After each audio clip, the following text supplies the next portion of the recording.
It is important. I want to know where you're gonna stand. Well, where am I gonna stand? Where are you gonna stand? Well, we're about to put in the It's just starting, so yeah, we'll see how bad it is.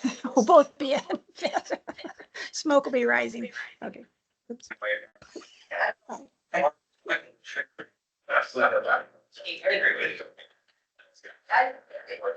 You want Jody's water? He's not using it yet. You want it? No. No. Side. Not yet. Like a it's the they are sharing it on. I didn't know he was a first leader. I mean, not that the thing. Oh, yeah. To be knowledge.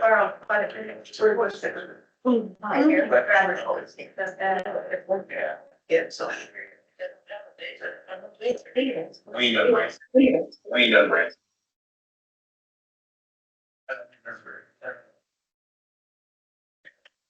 9 o'clock. Pledge of allegiance. I pledge allegiance to the flag of the United States of America. One nation, under God, indivisible, with liberty and justice. Morning, thank you. We have a forum. All 5 board members are here and present today. First item we need to do is to approve the agenda. Are there any additions or corrections need to be made? I have 2 changes to make. I'm trying to not be so formal. Vice Chair Neville asked me on Friday if we should change act on to discussion and possible action, and I agree with her. So I move that we change act on to discussion and possible action. And then also in this, where it says settlement agreement, that actually should read agreement. And that would be the approve, all 3 approved should be discussion, possible action, correct? Yeah, everything under act on, discussion and possible action should then discussion and possible action. Yeah, because I want approve, removed. Right. That's good. Robert's Rules of Order. That's what I call David. I'm like, he's the expert at that stuff. Okay, that was the first one. What was the second one? The second one, oh, the change of, where it says approve settlement agreement, that should be read, the development, I could read it. I think that's all I. Okay, it's been moved to amend the agenda. We had one more thing before Oh, we do sorry, that. go ahead. I think it make more sense. Can we put the development agreement first over decommissioning? I think that's more than the other 2 to do first. The development. Because if you approve a settlement, it almost approves everything. The resolution, maybe we would do it in one motion so that it's a voice, or it's a roll call vote, so that's what. So you'd approve all 4 items in At the one same, at the same time? Okay, fair enough. so it's been moved to make those adjustments. Did you want a second? I'll second it. It moved and seconded to amend the agenda to include discussion and possible action and take out act on and approve. Then the second change was amendment is to change settlement agreement to development agreement. Vote to amend the agenda. All those in favor say aye. Aye. Motion carries. Then we'll move to, or we need a motion to approve the agenda as amended. So Second. It's been moved and seconded to approve the agenda as amended. All those in favor say aye. Aye. Motion carries. First thing we need to do is discuss and approve 9/8/25 regular minutes. Any corrections or additions there? Not at this point. okay. I'll outline that. We're going to take public comments. If we have anybody who wants to talk about anything other than the agreement, you are going to have the opportunity to speak before we vote, but we're going to talk first. If you have any comments on anything other than the settlement or the development agreement, we would open up public comments. And, but if you have anything for that, we're going to wait until after. You say that one more time. If you have anything, if you have a public comment, Not related to. not related to the Sure. development agreement, you could make those at this time. We're going to open up public comment before we would vote, but we're going to talk first on the wind, issue. Work? Anybody have anything else they want to talk about? Yeah. Eliminate off. Last week, you, decided not to, do anything with the raffle at the park. Was there a reason for that? I know I just talked to Curtis and he went through the board and they can get the raffle permit, but was there a reason that the board, I mean, you've always done it, the board's never, always improved in the past, was there a reason that was this year? The way that it read, that the county was going to accept full responsibility for whatever happened under that permit, and we didn't want to take that responsibility. And so the attorneys, both of the attorneys that we sent it to also said that the conservation board should be the one that's approving, not us. Just because it was done like that in the past doesn't mean that it was right. I mean, it's still going forward, but I could find. It has to be under their purview. Yeah, they're just an independent board, so it makes sense for them to use their own board to do it. Like I said, I had 2 emails out to lawyers the night before and they both agreed it needs to run under them. We like to check everything, because just because it was done that way in the past doesn't mean it's the right way, so we like to check on Yeah, I everything. know they did get it. But I. Yep. Find out why. you did it. Yep. Anything else? Good, Richard? Quick question concerning phase one. Can I ask that? You could. Is that construction complete? Since the agreement that you guys passed said if one is corrected, the whole project is complete. The way the agreement reads is that they will have established use after one tower is erected. And that triggered the first payment. So does that mean then over here, or the zoning person can't go in and inspect anymore? If the project is considered complete? I don't think the project's complete by any stretch. You still see them. We all know it's. It's like, if you apply a little bit of common sense and logic, we would know that that's not complete. And so what are the legal implications of that? You'd have to talk to somebody else. Now, we're not going to get into the back end.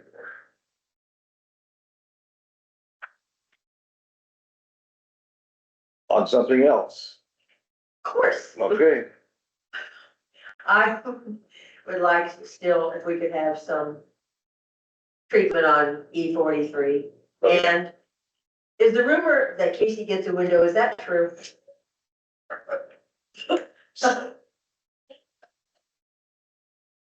He doesn't even want to respond.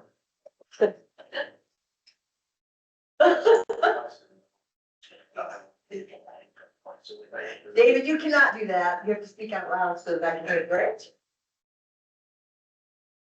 I said, no, he doesn't get a window because he has an I love me wall with really good stuff hanging on it. And he wouldn't be able to have all that cool stuff on his wall. Thank you, David.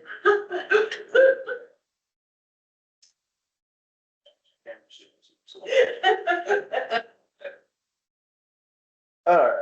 Anybody else? Anything outside of the turbine there?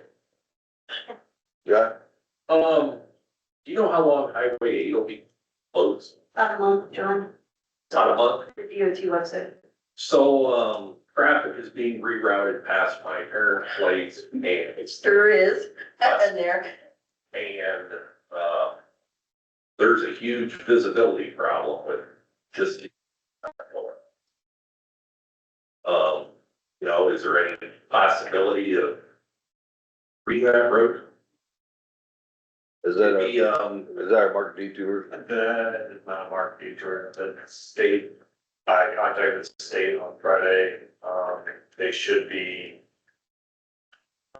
getting some sort of, water truck, because I know by the time they get dust control, it's gonna be done, so they're getting in contact with the contractor to, well, you know, have a water truck to.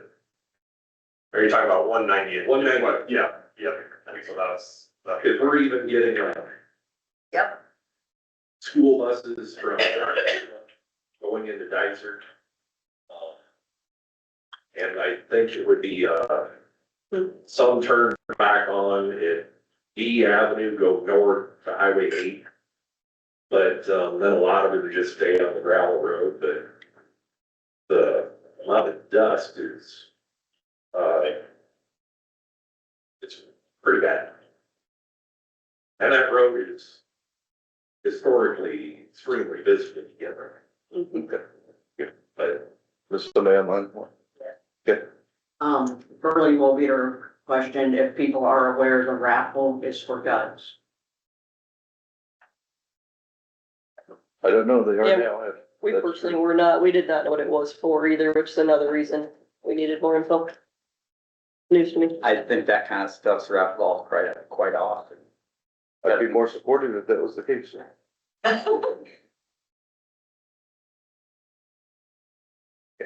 Yes. All right, we'll close public comment. Now we'll go to the 2020 or 9/8/2025 regular. Any additions or corrections? I have none, fine, make a motion, you're pretty good. Okay, it's been moved. Second. And second, any discussion? All those in favor say aye. Aye. Motion carries. Ben, Morning. morning. Morning.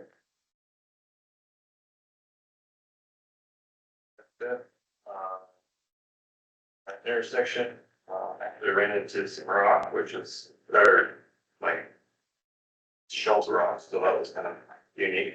Not too many areas in our, that we run into that. So then, I would bring forward, they poured half the barrel, last Thursday.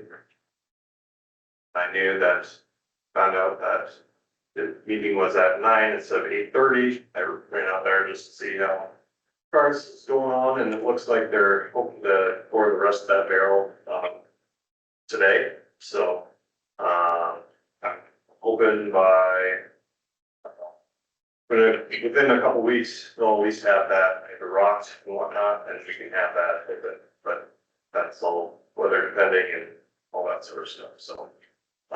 But they're making good progress, which I appreciate, so. PCI on S Avenue, they haven't moved in yet. We're still charging stays, just waiting for them to go up and keep going, so. They're on O Avenue between 200 and 210th. We're starting to place some sheeting, in the culverts for the lower street crossing there. And then we're continuing to retrieve shoulders on our paved roads. I think we have 8 of them left down kind of in the southern area, and then we'll start moving up, kind of north of, Highway 8, B37 and all that sort of stuff, 865. And regarding the equipment plan for you guys for Wednesday, just have a few finishing touches for that, and then I'll send it out your guys' way, so. And then got a few things, just another one, talking about, I guess, cell phones, not on there, but, last year we paid like 6,000 for our phones from Windstream, and now that's being, paid for by the account, or the IT fund, or, and so I still have kind of money in that budget, and so I didn't know, I reached out to T-Mobile to see what kind of pricing there was, and it'd probably be around 8,000 for 35 devices. We can, I can reach out to US, well, still confused if I could reach out to US Cellular or not, if that'd be, yeah, that's what I thought. I think we can change, they haven't fully. They have. Okay. We got a text on ours that said that it's being bought out by Windstream. T-Mobile, or T-Mobile, sorry. So, Good. I guess then maybe reach out to Verizon to see if they, because I think that's, We only have 2 right now, yeah. Verizon and T-Mobile. So, reach out to them to see if they had any, pricing wise for that, for, we're gonna have, you know, I know that would be with the, moving to, what's it called, the time and attendance. Guess, what? So, Yeah. that's the route we're gonna go, so. Okay. I have AT&T. Oh, okay. It's more expensive than all the others, but it's another one that's out there. Okay.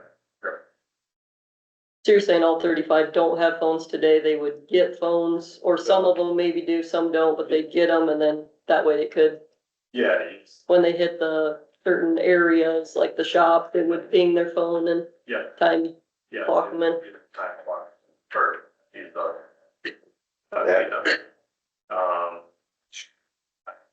that was kind of roughly around, around 8 would be per year, would be the cost. And then any other, yeah, because right now we just have our foreman or, just any foreman have cell phones, you know. Thought nothing. Has to be, I guess, in decision wise, but I just thought I'd let you guys know I've been looking to see, what their cost would be, so. And then I guess, on the agenda here, we got, let's see. Oh, that we got the resolution for the speed limit change on the, between E43 and Cross Street. So. Guess recommend moving the speed limit to 30 miles per hour through there to kind of help with traffic. Obviously, you have dust control on it, but rains have not, or lack of rains have not helped us, so, I think also just in general, it'd be good to have, before,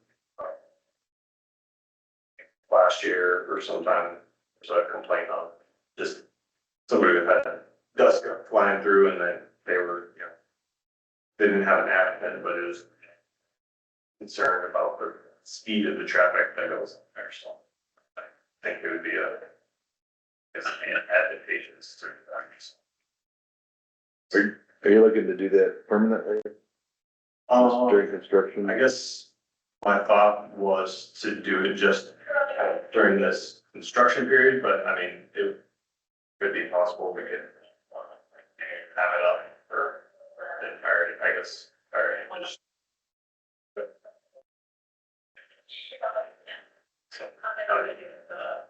What are your thoughts on that case? I seen a weird look on your face. Because I live on it. You know, Be real careful. Oh, speed limit is 50 miles an hour during the day, 45 at night. 30 might be a little on the low side. Okay. Even during construction, or obviously long-term, but Most of the ones in Benton County like this are 35, I've seen. During construction? Yes. But 21 Yeah, I mean, if it's, suppose they rerouted across front Terry Schwab's and that was 35 miles an hour. that's seen a bunch of traffic. So then we should probably do that for 190th. We've already had complaints on 190th of people's speed. It's because of all the traffic Yeah. from the closure. I'd agree. Is there a way we can do that today? 190th? I think we have to do this one and then we could bring the other one back maybe next week, but, That makes sense. I would say, yeah, during construction. 35 sounds like a reasonable.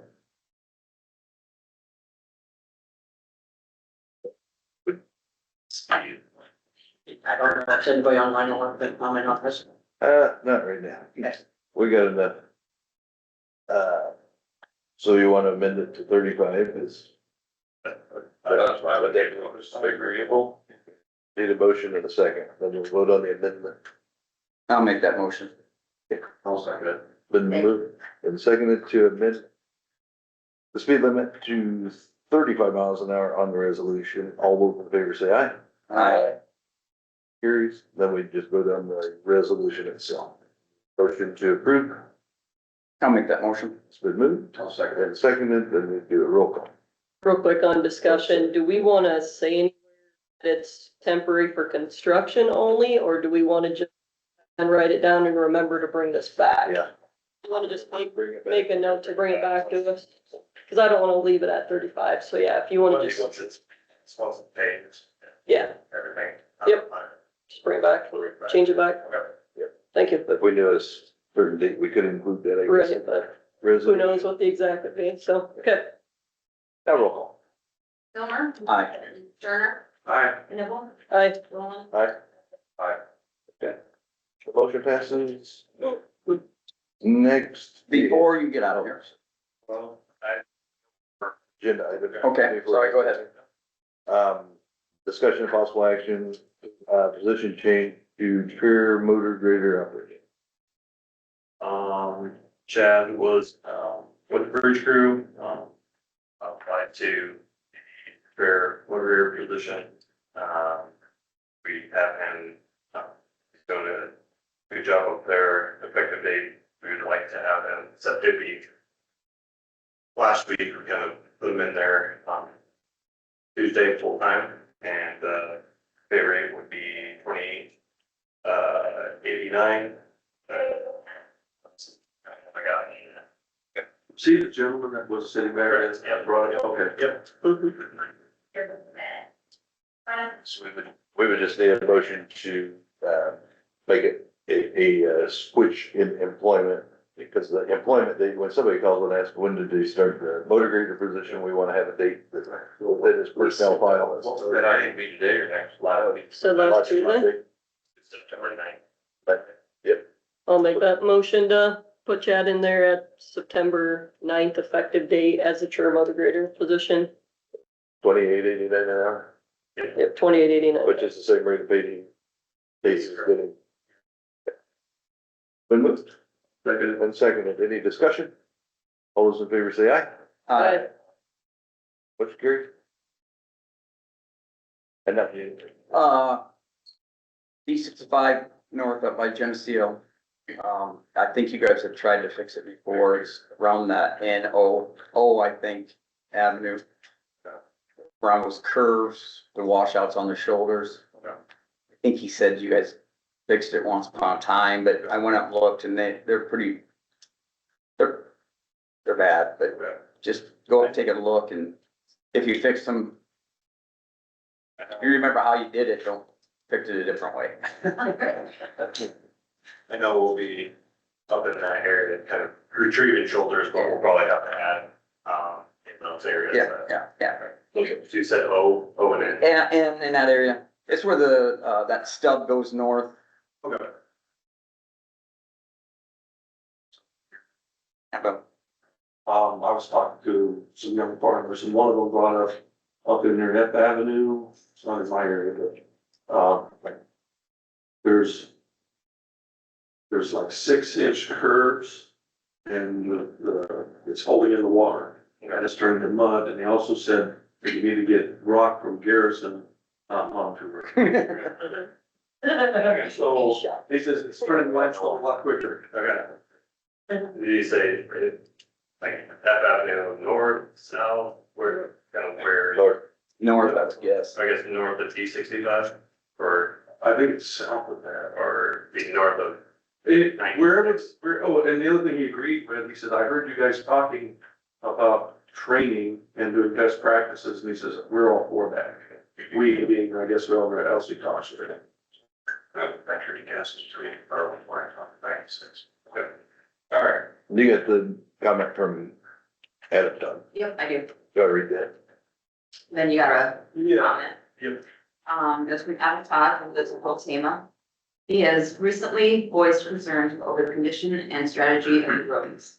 I just wanted to follow up and tell the board and Ben that their efforts this summer are noted and appreciated.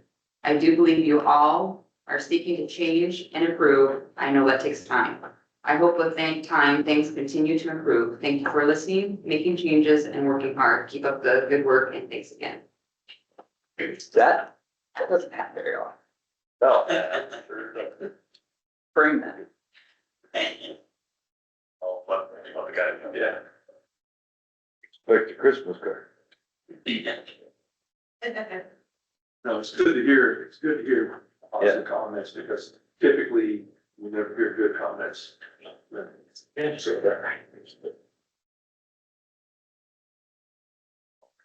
I don't have anything else for Brenda, if anybody else does. I'm done. We're, thanks, man. Thank you, Ben. Thanks, Ben.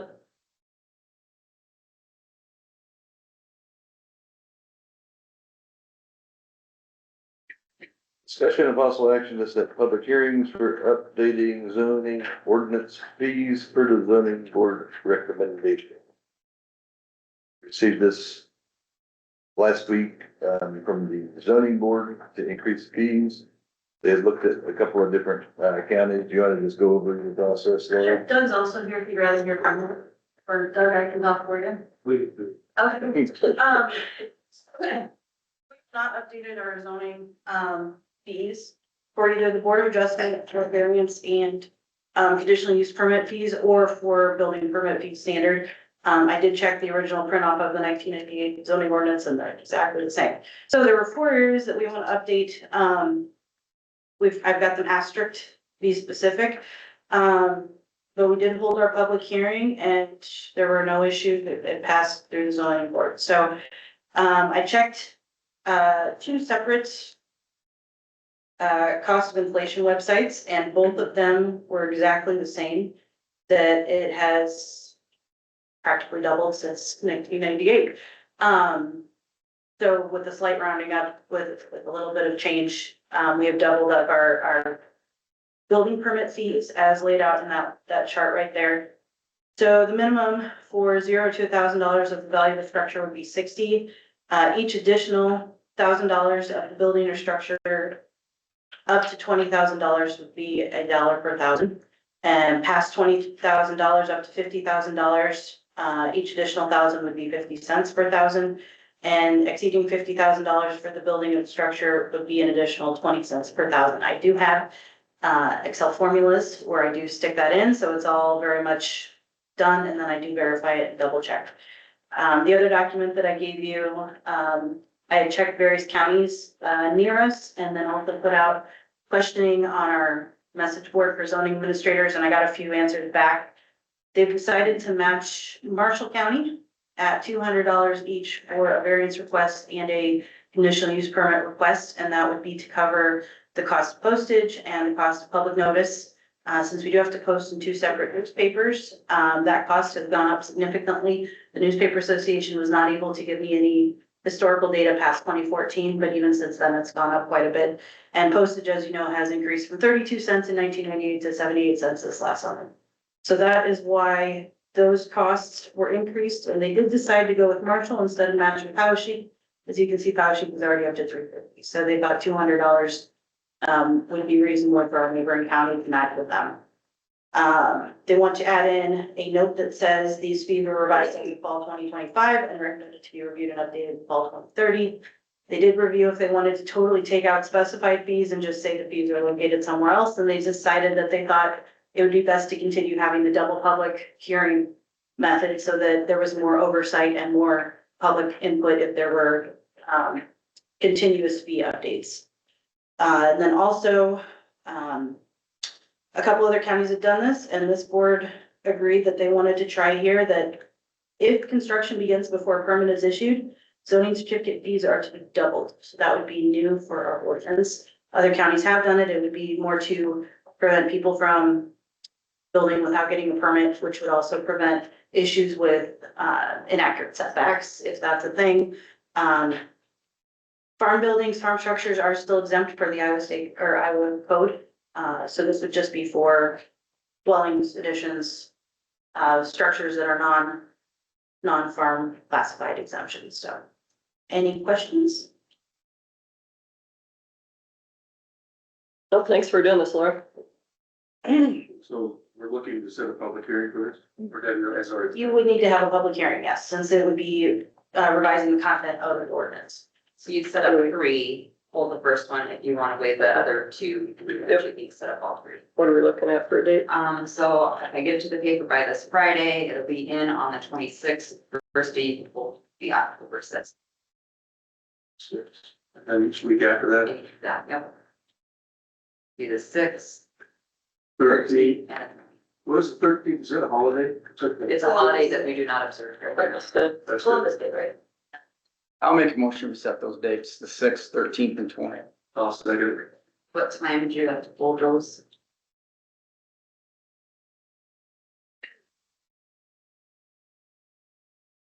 Nine 30, Right there, and do 9. 9? Let's go with I it. mean, just as long as it's during the meeting, yeah. That's okay.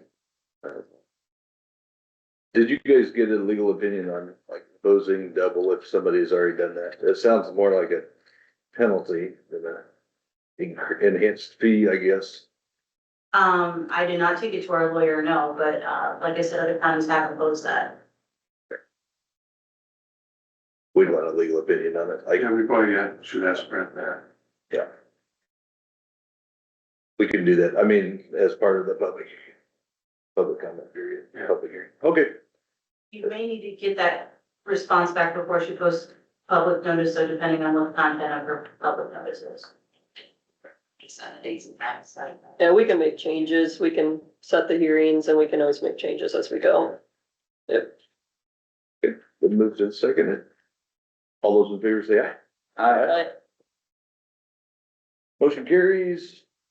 Get the wording right, discussion and possible action on we'll move up the development agreement, with Salt Creek Wind 2. Because we changed it to discussion, we can't have discussion, so open it up for discussion on the development agreement. So, we've received and negotiated with Sean Roberts both changes that were submitted by Heather. And we want to be clear that the negotiations that we did answered her concerns. And so I move that we start with the development agreement and invite Sean Roberts to engage in open negotiations with the entire board. Okay. Don't know that we need a motion to do that. It can just be part of the discussion. So what had happened on Friday, Heather had submitted, several different changes that she would also like included in the settlement agreement, discussions. We met with Sean, I think 6 hours on Saturday and 3 hours yesterday, tried to go over those. Some of them are unclear and we wanted to make sure what, the intent, or not the intent, but make sure that we're addressing what the concerns were. We had some of our own, specifically number 5 on the development agreement. So we would, want to clarify before, when we come in here, he has to sign what we know that he's agreeing to. We want to make sure we are asking the proper questions. Would you be willing to come and speak with us on the changes that we've talked about and make sure that, everybody's on the same page? Yes, Sure. No, Mike. Mike's not here, so. Good morning, everybody. My name is Sean Roberts. I'm the EO and owner of Nations Energy Solutions.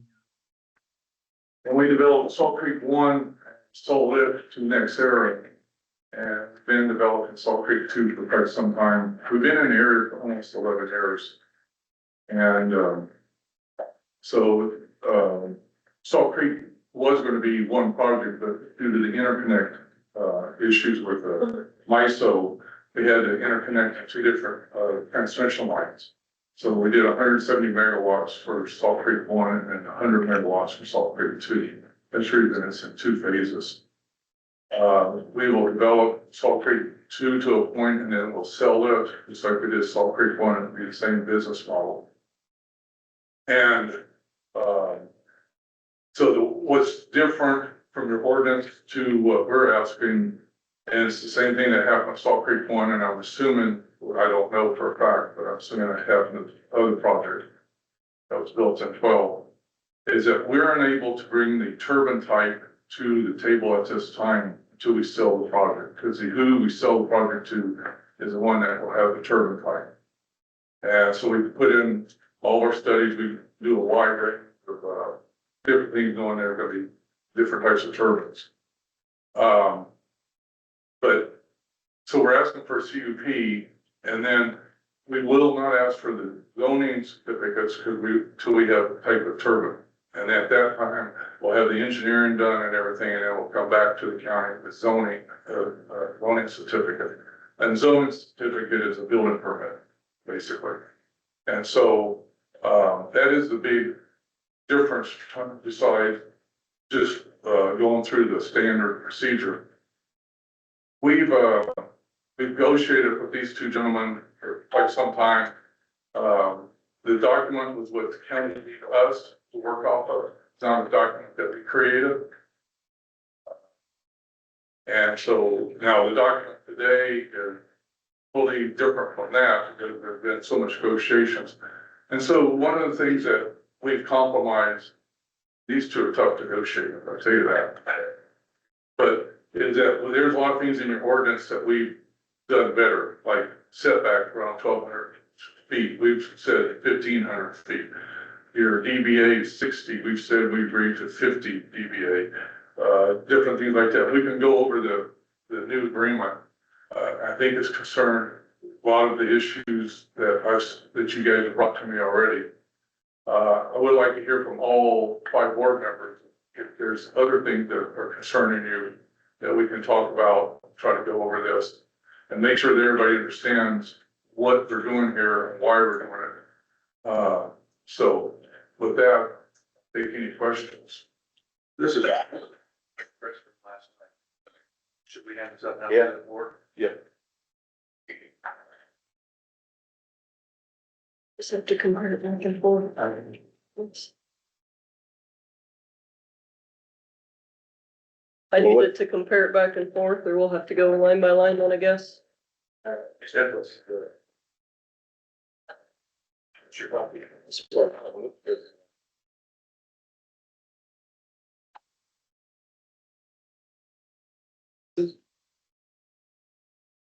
You should have one that looked like this with Yeah. handwriting on it. Yeah, that's This the one. is September 2025. That's what we were working off of. And this is the one that Heather submitted on Friday with Change it. request for changes. Some of the numbering is going to be a little different. We can address that, but I think that it's good to just go so you can see what has changed. First thing that you'll notice has changed. The heading at the top of it is the settlement agreement, and we have to have it, changed to the development agreement. Which you'll notice on the first one, that we can just walk by, kind of line by line, what the request was, what we thought, the change needed to be, and then what we've agreed to, and then if there's additions and, we just want to make sure that this is what we're agreeing to, he knows what he's agreeing to, and we know it. The first request was just on one of the whereas. In the development agreement, one of them was the January 6th, 2025, the BOS passed resolution 16/2025B, moratorium resolution. But Board of Supervisors has not held any hearings, public discussions, or working sessions regarding potential ordinance amendments, nor has there been a recommendation from the Planning and Zoning Commission as to the execution date of the agreement. And then, Heather's comment was reason why Salt Creek Wind 2 never reached out, to the zoning admin. Told me to finish reading here. Yes, go ahead, sorry.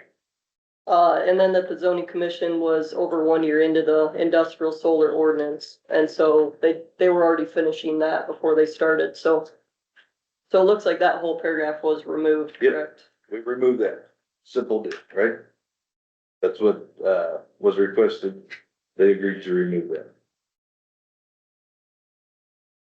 We shouldn't say they. Sean's made all the decisions. Sean is the face and the owner and the unilateral decision maker. for it. Their attorneys had to agree to it too. Okay, the next change, there are a couple of things that we had brought up as well. David, and he can address it when we get to it. The next comment, kind of in the page 2 on the back. Two-way, there's a change. Not less than 4, not more than 20 days in advance of the meeting, and will consider public comment evidence that the meeting was removed. Regard to BOS agrees to consider and vote on execution of this agreement as an agenda item during an open meeting following publication of its agenda. So you remove that, David? I'm assuming, or which side did that come from? That was 2A. Yeah, there's, like, the timeline was removed from it. That was in our discussions.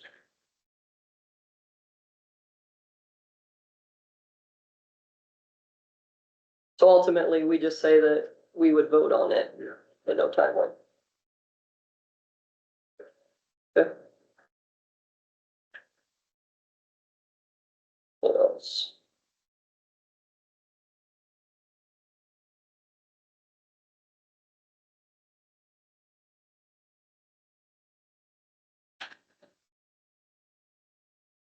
Like the next comment was the BOA can challenge within 30 days like anyone else after the CUP approval. I think that's if it's going through this board. I know who that would be appealed to. So it's just looking for clarification on that.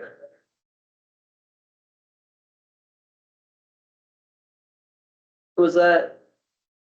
Let's see. Was that item removed then?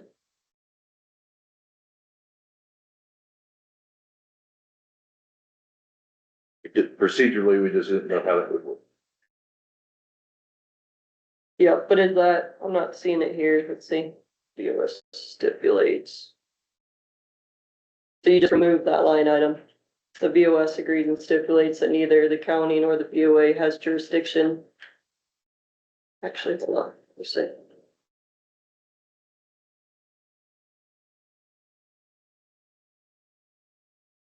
Yeah, cause anybody should be able to challenge, like if we would settle, anyone can, the BOA could sue us for settling, right?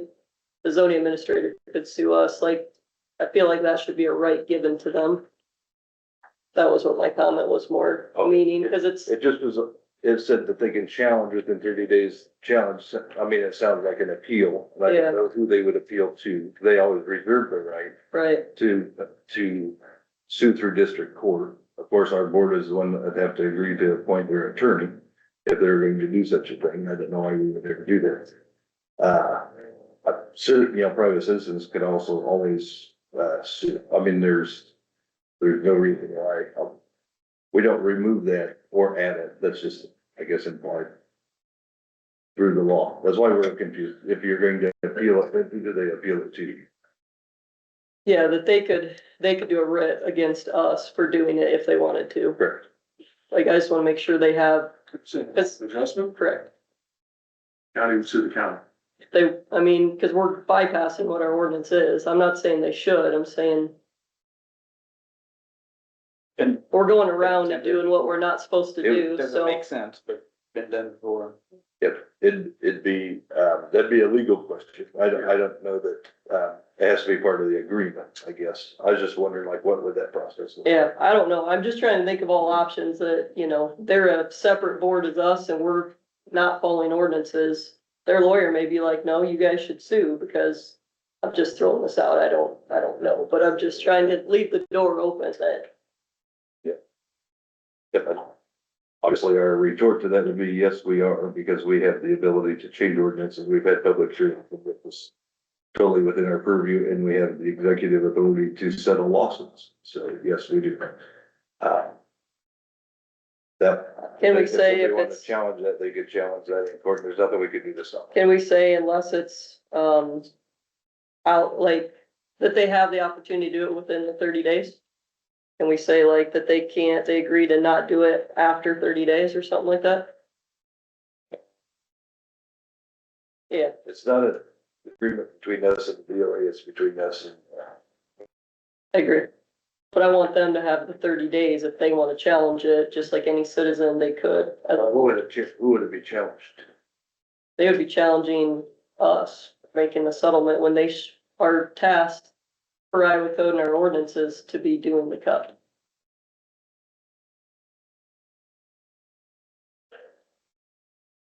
I just don't want to double restrict them, like, hey, you can't, even though you're supposed to meet, you can't meet, and now you can't challenge us, like, that's a double looking for trouble. It's not that it's exclusive, like, it's exclusive if we excluded it, we would want to include language, but we're not excluding their right through this. There's nothing in here saying that the Board of Adjustment can't challenge.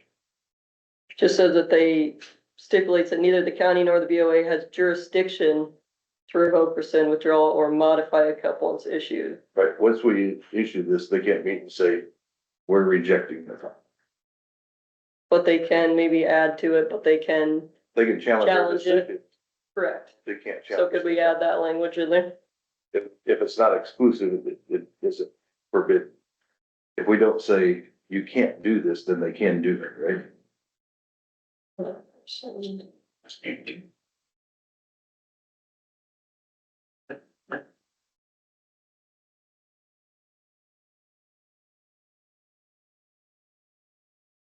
Yeah, I just think it was different, because in phase one, it was way past the threshold of the 30 days. I would just feel better if it was within, after 30 days, like if you just add it at the end, they will not revoke, rescind, withdraw, or modify, within, I think how you'd word that. Once the 30 days have passed. Because everyone has a chance within 30 days, whether they're a citizen and I wanna make sure the door's open.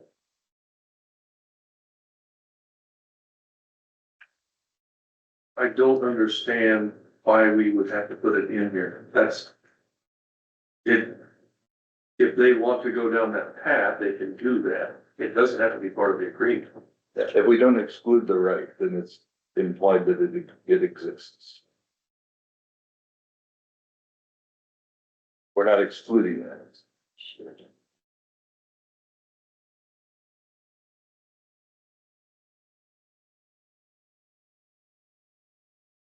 If we have any BOA people here, I don't know, What do you guys think?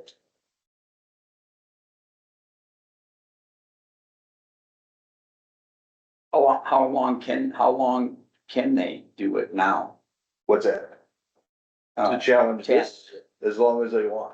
I don't know that there's a statute of limitations on a development agreement. So would putting 30 days in there help us? I don't have to worry about it? I understand what you're saying. If it's not in here, we're not restricted. So what you're saying. But if it's gray area, that's the issue. And are we talking about the settlement being challenged, or are we talking about the cup? Because this talks about the cup. Right. And cup has 30 days. That's the generic term, is there's 30 days for anyone to challenge a cup. Whether people After it's challenge approved? us for approving it or whether they challenge the cup itself, it's a risk that we could have to anybody.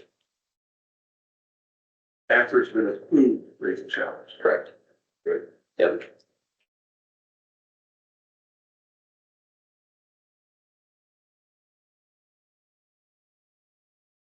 I mean, in phase one, this item made sense. Why not just remove it in phase two? Because it doesn't really apply to phase two, in my opinion. Because again, we're saying anyone can challenge it, a cup, within 30 days. So, we've already had the court say we can't challenge it later than that, right? Last time we're the other end of it, where it shouldn't have been approved and it was, so it was past that 30 days. Why not just remove the BOS agrees and stipulates neither the county nor the BOA has jurisdiction to revoke, rescind, withdraw, or modify a cup once issued? Because I don't think anybody really can after 30 days. Based on how court's gone, right? I just would remove that section. What are your thoughts?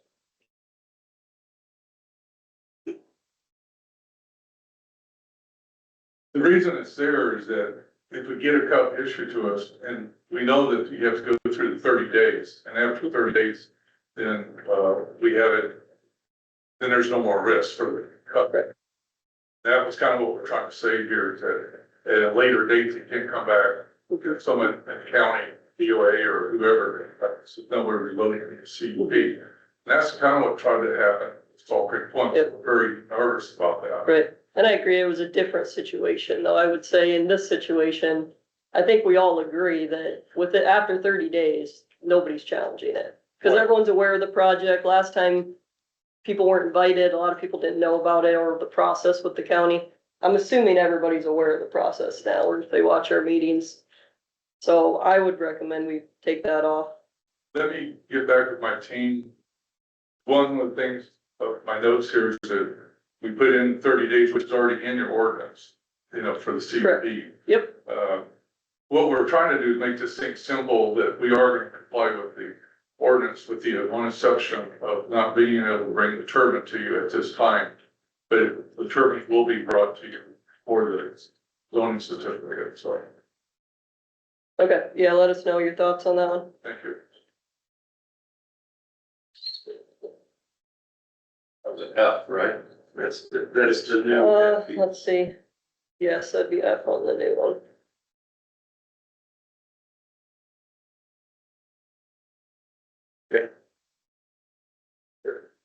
The next change. I think it's the next item there. So the question is, on the next one for established use, how does that work with the building permit? Like, once you erect one turbine and that building permit expires after 90 days or whatever it is, like we're hitting in phase one, how do you erect the rest of them? Like now there's no extensions. So you have no permit as of tomorrow on phase one, or next era does. How does that work? Based on this item, This, G. one turbine goes up, the rest of them, leave it all the time you need. Do you need a building permit to do that? Zoning certificate, we have to get a zoning certificate before we can, in this case, 27 turbines. Yep. Or in cases, phase Yeah. one, 16 zoning certificates. It's hard, very difficult to put a turbine up in 90 days. Exactly, yeah. So then you'd have to get an extension. Right, and so instead of going back to the county all the time, well, my understanding, I did not negotiate Salt Creek.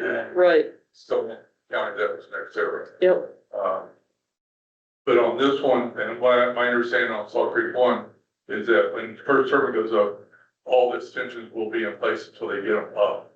This gives them time to get everything up, right? so that item I would disagree with, at least that's not how I interpret it into. I think it's a way where it's wording where it's not interpreted correctly. There should be building permits the entire process. If you're building a house, you wouldn't want those to expire when you're still building. You know, I don't think it should be a special exception that we make. I think an extension should be requested to the zoning administrator and received for the remainder of the process. I think that where this originated out of is the federal legislation that says that they have to establish use or start construction at the start of construction by July 4th of 2026. And so we were looking at a way to define what does that mean? Established use. And so we've looked in state law, looked in federal law, looked even through our county ordinance, there's nothing that defined established use. And so we define it as erecting one turbine in number one, in Salt Creek one, because if they already built one, they have already spent the money to secure, and it's somewhere close to $100 million to secure the wind turbines. If they have the expectation that they're going to build one, that they would be allowed to continue their project and would build the whole thing. Otherwise, they risk their investment that they've already made. Would that be a fair representation? Sure. And so the reason we want this is that if we go and put up one turbine and every 90 days we gotta go back and try to get extension and it's denied, then that's a lot of money invested. And then we're gonna get back into legal issues and why was it denied and why was it delayed? And, you know, these projects are not cheap to build. They're not cheap to buy. They're very expensive projects. And so everybody wants to make sure that when we commit to building a project, we have all the permits, we have all the stuff that we need to get through to the end. And if we have to come back every 90 days, that's not a guarantee that we can get to the end. So for us, and this is totally different from building a house. I mean, I understand that. That's the reason we're asking for the model number not to be brought until we do the zoning certificate / building permit. And because at that point, we'll bring everything to the table. But we also need to be able to, when we start construction, knowing that we can get all the way to the end. Cannot build a project in 90 days, just, it's impossible. And they're built fast, built within usually a year on the ground. But there's a lot of off-site work that's gotta be done, building the turbine, getting the transformers built, getting a lot of the substation equipment, turbines, stuff done. So there's a lot of work prior, what we call off-site work, and then there's the on-site work. We just gotta make sure we don't start spending all that money, get to the end. Yep, I just think a building permit would be good. I think your next item on the list says that the zoning administrator, will not take any action once you've established use. That kind of answers your other question. I just established use both on phase one and phase two. I take that as it's one turbine erected, you know, it can't be challenged. They're gonna complete it, but I still feel like you should follow the necessary steps. Plus we just saw today, we get building permit fees, or do we get extension fees or not? Okay, I couldn't remember if we get any for extensions or not. I'm just trying to think like procedurally, I think it'd be better just to get those extensions. I disagree with that. What, I mean, we've already with Salt Creek on, is that the correct term for them? It's Salt Creek. We had Salt Creek years LLC, yeah. So we've already done this with them. And one of the problems I have with bureaucracy is continuing to add steps that are unnecessary. Just because we've said, hey, every 90 days, well, I believe that for a house. For a huge project like this, to me, that doesn't make sense. If they put the tower up, put that propeller on it, they're committed. And why would we go down the path saying we gotta keep getting building? There's other options that we have if they don't continue to build. We have other options, other legal options that we can take that would affect that. So I don't want to add bureaucracy to stuff that doesn't need to have it added. So Is it just understood, or is it written in here somewhere that it'd be simple to just let it go if it says something like same permit?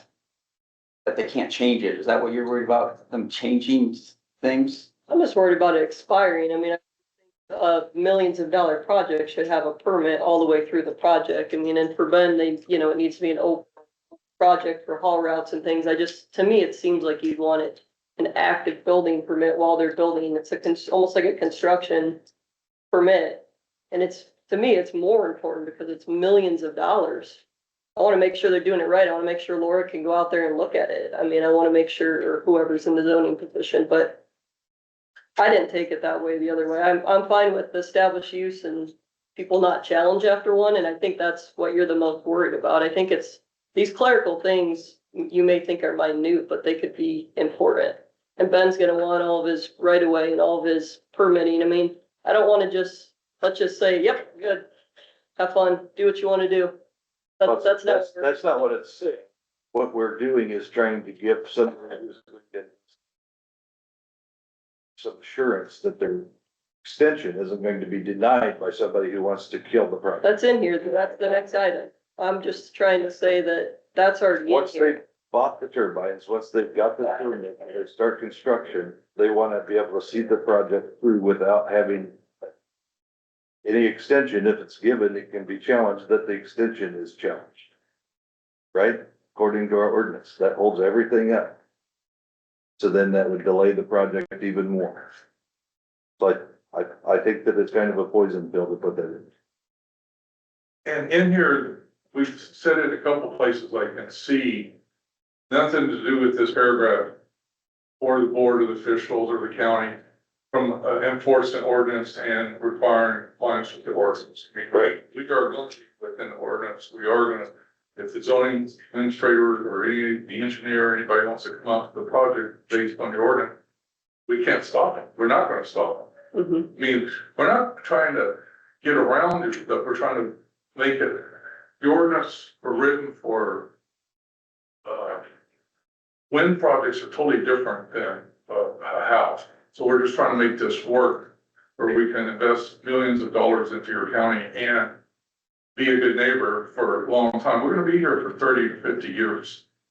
And so, we don't wanna have problems, and we don't definitely not wanna put turbines up that are not done right. I mean, the amount of quality control work that's done, these projects by the contractor and by the owner of the project is between quality and safety is humongous. That's a big issue. And so, I mean, they're invested millions of dollars and they're gonna make sure it's done right, so.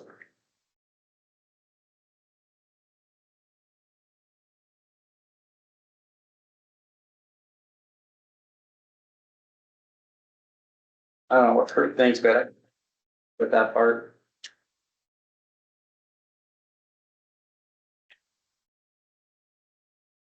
Well, I had a thought on it like last week. Listening back and forth. I mean, obviously, these are things that I feel it needs to go down to the board of adjustment to look through too.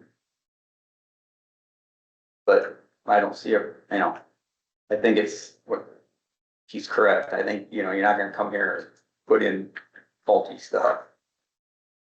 I think the point that Heather's trying to make is, okay, if you put up one and then what, then they leave and then you got all this open stuff for how long? Which I don't think that's gonna happen because it costs money to move all this shit in and out. I mean, it does. I move iron for a living. It's costly.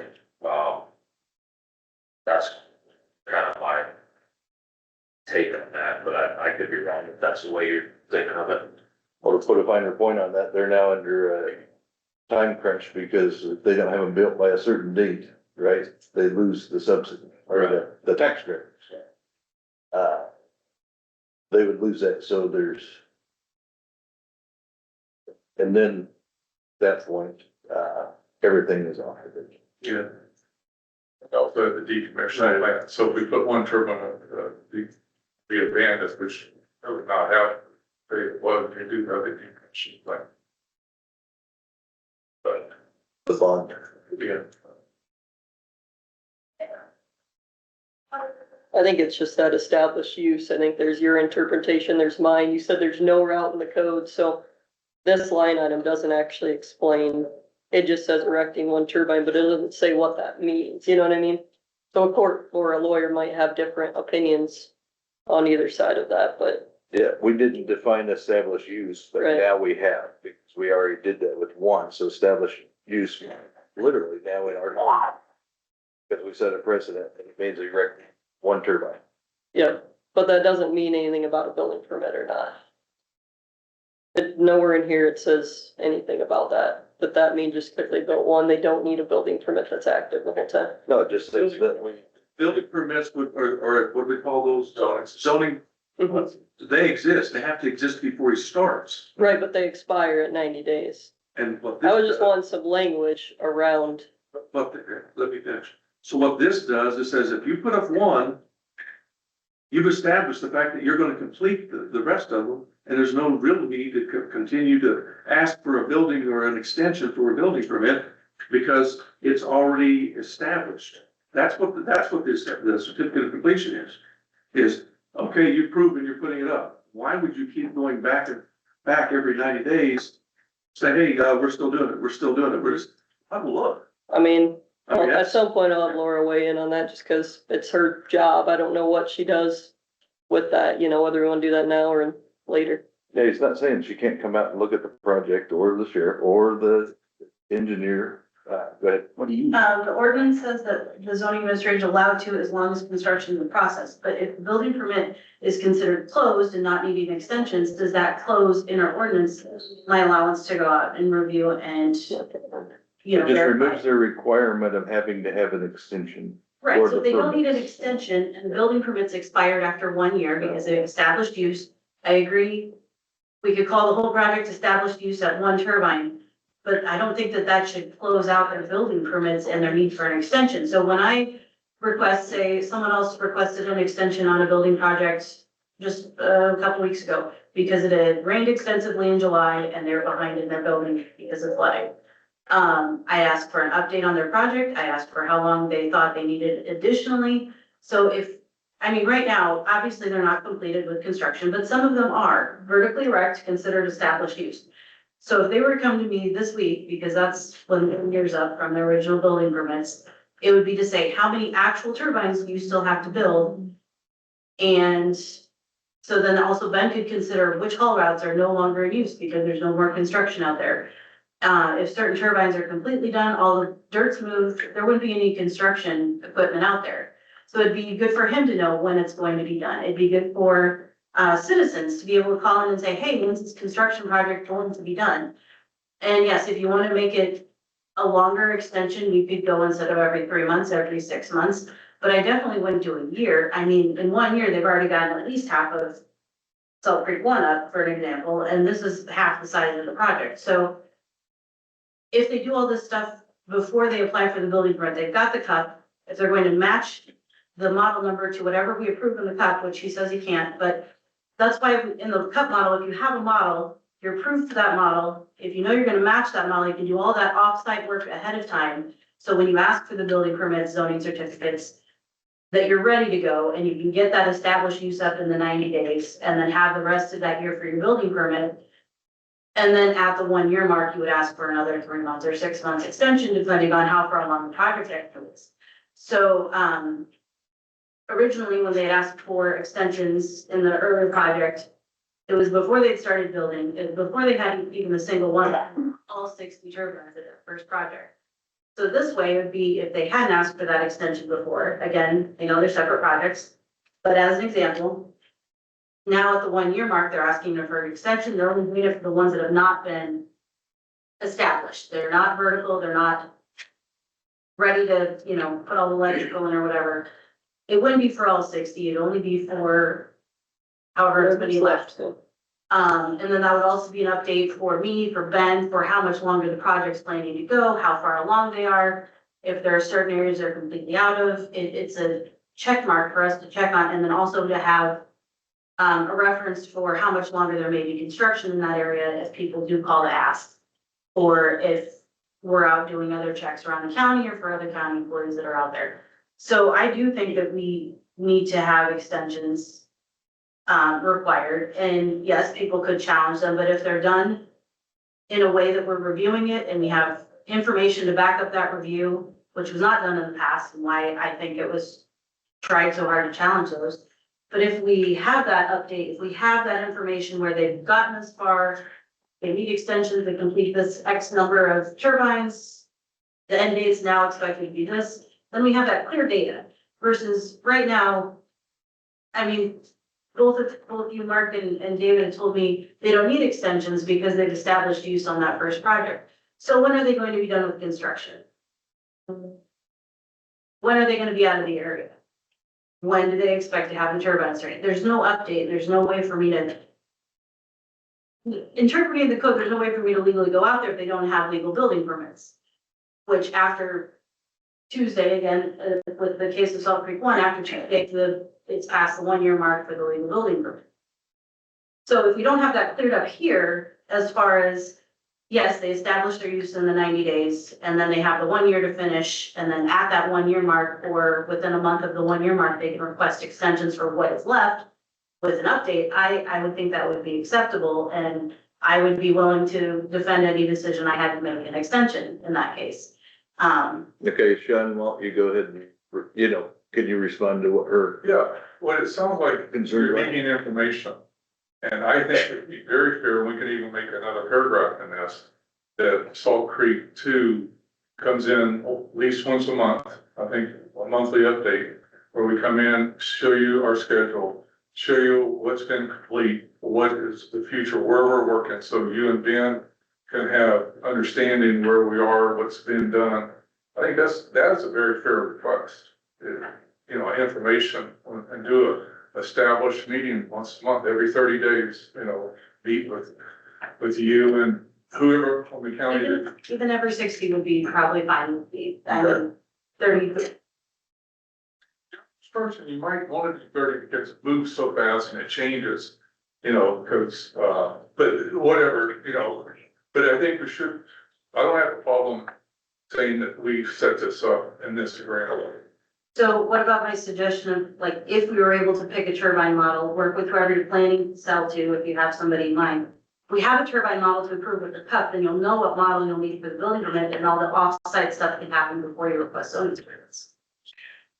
The problem is at this moment, we're not sure who we're gonna sell to. We're talking to several companies, and each company has their own types of turbines that they use, and they have in their inventory.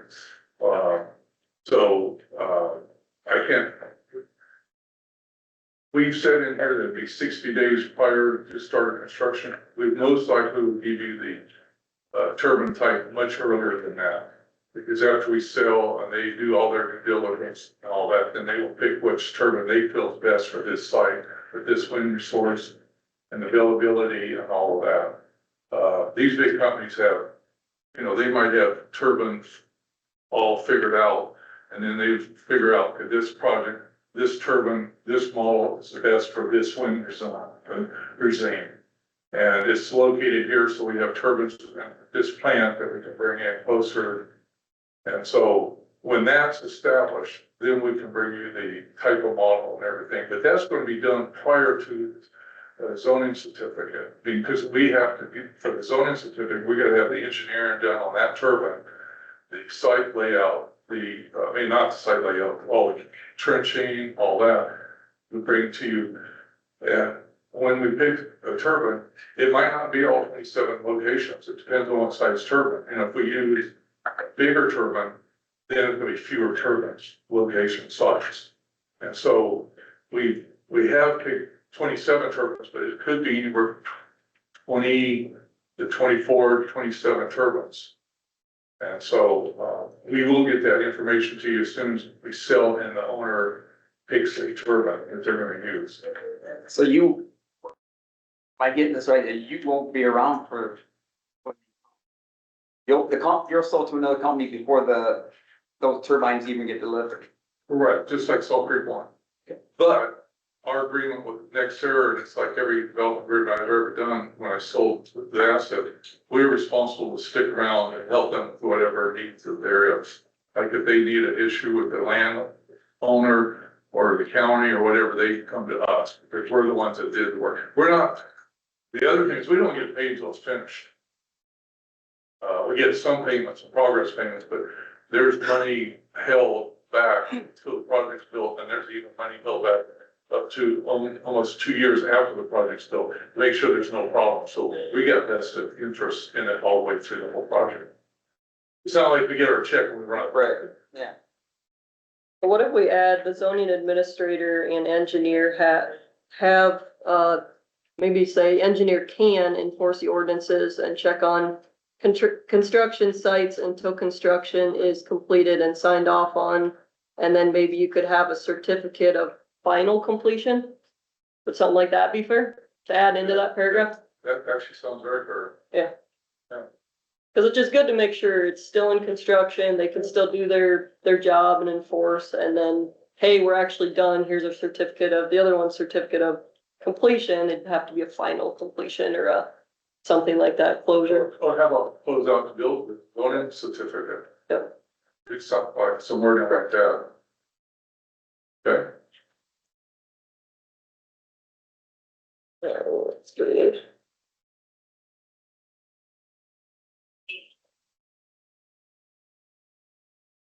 Did you write that thing with the specific wording that you had written? I did, yeah. Okay. The next item was just the next bullet. let me make some notes if you don't Yep, mind. yeah, no problem. No, you're ready. Good. Good in the work session portion.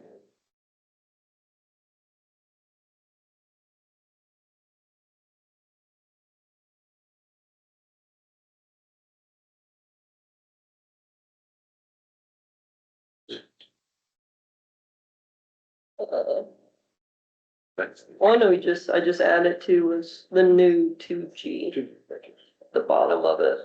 The zoning administrator and engineer can enforce the ordinances and check on construction sites until construction is completed. And then a certificate of final completion of construction.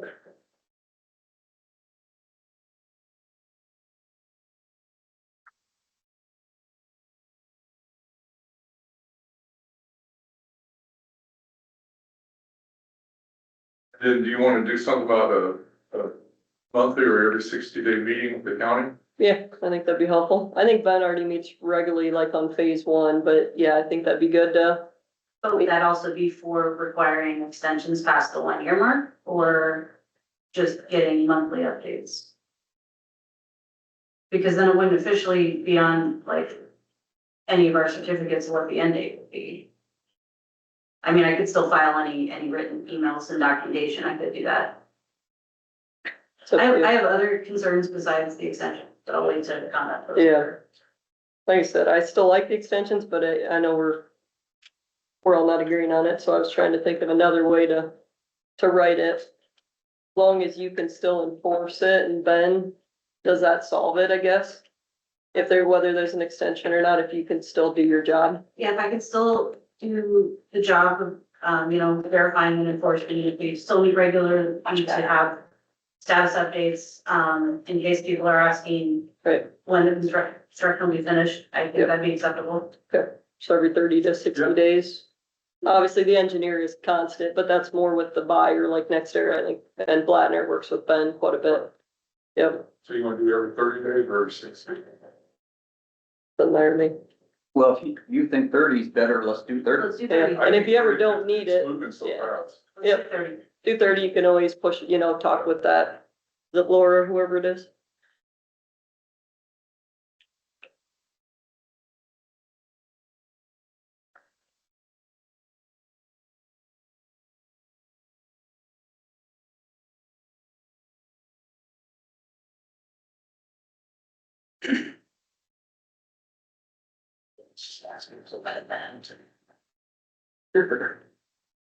Next line item, once he's ready.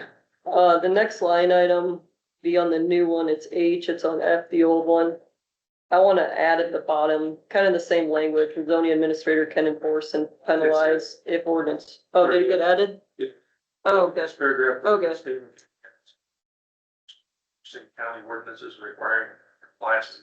We went through and added that in several. I places gotcha. Just to make sure. Yep, It's good to have that exact language to that. It's also to the C. I mean, they could say, You mean back up the G. yeah, whatever, Let's, yeah, just use the same thing that we used in a different way. Yeah, let's go. Pasted that, nothing. in the correct, it's kind of the paragraph. same as what we did in the other one. If we put that disclaimer or that paragraph, nothing in this paragraph, G plus the 30-day updates. Yep. So G and H could just go together That's it. almost, like, Yeah. and then add in the other things. So what do we, G8? Just for a numbering system, it's easier just to add the same language Yeah, to the bullet point before. let me know, some of these big ones, if there's stuff that changed, unless you want me to sit and word for word it all. No, that's Which right. I can, so you'll have to before we approve it, We can but take our time. We already named it. Then your next was. like J and H changed a little bit, what's different there? Or is one removed? Is this H? What's H removed? Or no, maybe it's I, let me go up here, There was some. there's a few changes here. There was some that were missing, some.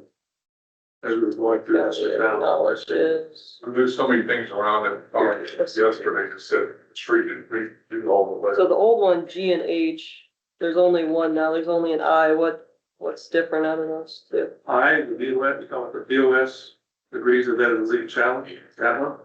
No, on the old copy, there's a G and an H for Tama County acknowledges, That's I. and an I, there's only one. Are those put together, or which one was So, removed? all The right, second so one? F is now H, Like, G is now I.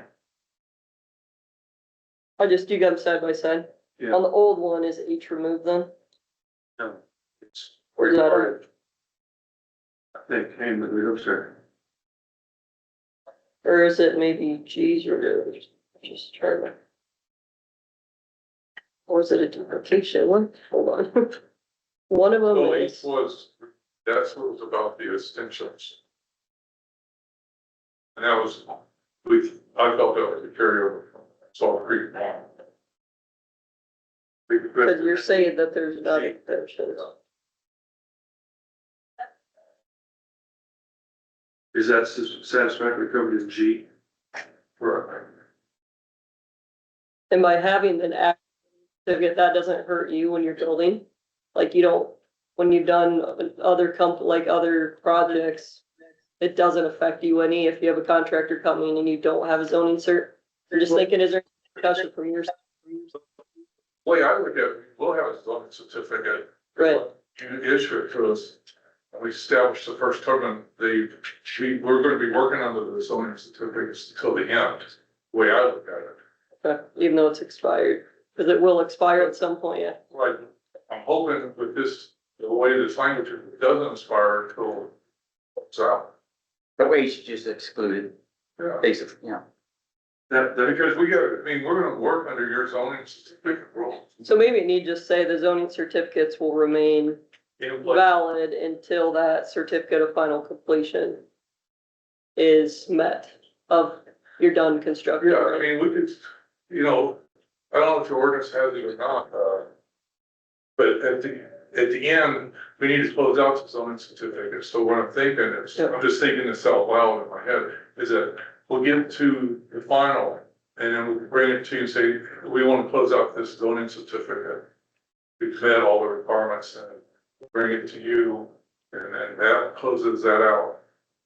That means that turbine's up, been wired, and it's been established. We could do that as individuals, or we could do that as the whole project. I'm thinking the project might be the easiest way to go. Mhm. Because you are gonna get monthly updates where we are, but at the end, it's okay, now we want to close out all the zoning certificates by this date, and I don't think you have that in your ordinance, but we could say in this agreement, that's what we will do. Because we're already talking about that in G. Right. Yeah, so maybe back in G, just say zoning certificates will remain active and in place until that certificate of final completion is provided. A close, yeah, Oh, gosh, kind of what I'm thinking. yep, whatever you wanna call it, but yeah, let's add that to G.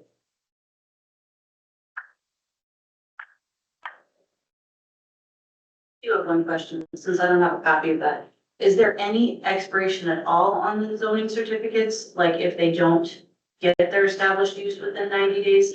Because I remember with the other project, they got their building permits in 1 year, they had I think you just have to they start had the building by extension one, for another year, and the extension even expired before anything was built, and then it's yeah. turned in I think those permits. the ordinance says what, 90 days to start a significant amount, or 1 year to, is it start or? You have to have a significant start, and then the 1 year kicks in. You have to get your significant start within 3 months. Okay. For it to be valid to finish. And then you the first can year. finish, or you can start the 1 year, is it, pull it up as Yeah. we,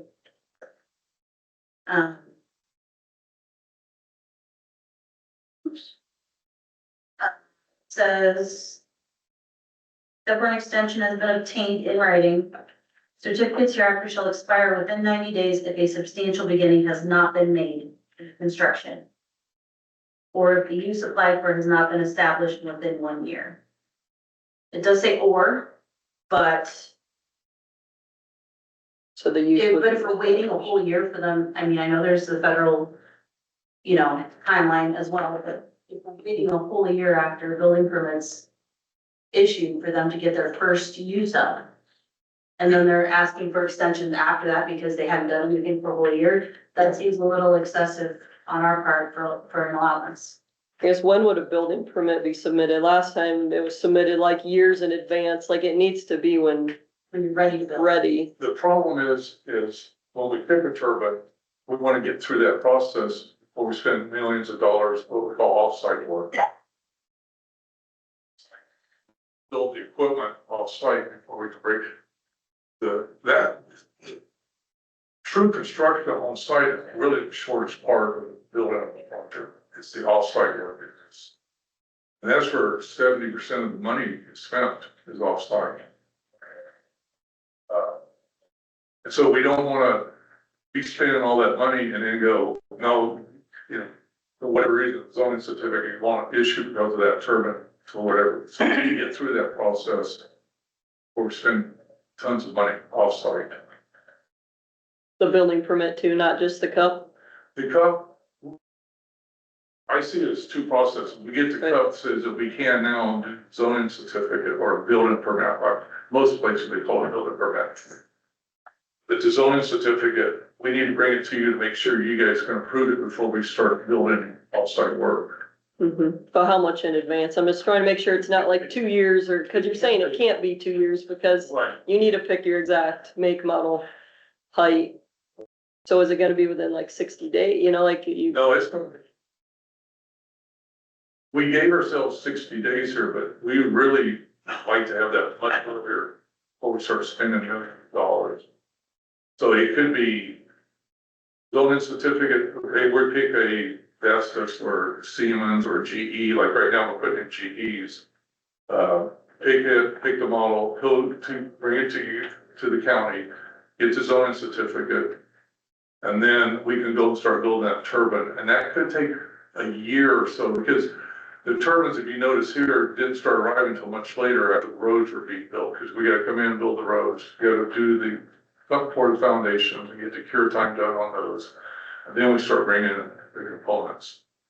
They're still, I mean, we bring them in usually just in time, and we take them, deliver them at the pad and put them up. But, notice there's not all the components are here. They're still being manufactured. They're still being worked on off-site. So it is a long process. And we're just making sure we don't have, no one's gonna invest that type of money and we think that something can stop it. Wouldn't it be easier just to sell the project and then let everybody know what's going on? We had, seen it backwards. Some kind of business agreement with whoever you're planning to sell it. So the way I see our ordinance is that it was intended back in the day. You get the model, I know it doesn't say model, but you get the height, you get the rotor diameter, you get the engineer's certificate, everything all confirmed in your cup. So you know what's coming in, all the research is done on that model. So when the building permits come in and they match that cup, there should be no reason for any objection at that point, because everything was already approved with the cup. The objection last time came in is because the building permits did not match the cup. And it had been such a delay as well between when they had gotten the cup and when they had gotten the building permits. So Iowa code says anything that's not a literal interpretation of the code is a variance. You need to, if we're not doing literal interpretation of the code, you need to call out that you're doing a variance. And have public hearing for that, because it would be a variance from our code. But if they were able to get that model and everything approved with the cup, I think any objections would come up when the cup gets approved and not when the building permit is issued, if everything matches between the building permit. Well, literal interpretation of the code also says within our ordinance that they have to have a substantial beginning. Define that.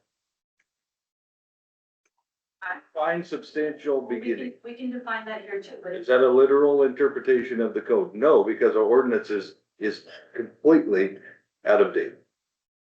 in that case, if they want to wait for an update on our ordinance, then they need to wait for everything to update on our ordinance. But they had already submitted their application before Exactly, we so put a we need to go off of our moratorium. existing ordinance, and they knew that coming in, what our existing ordinance was. Yep, and then you said or, there is an or provision, which we don't just get to pick and cherry pick where we're going to enforce the ordinance and where we're not.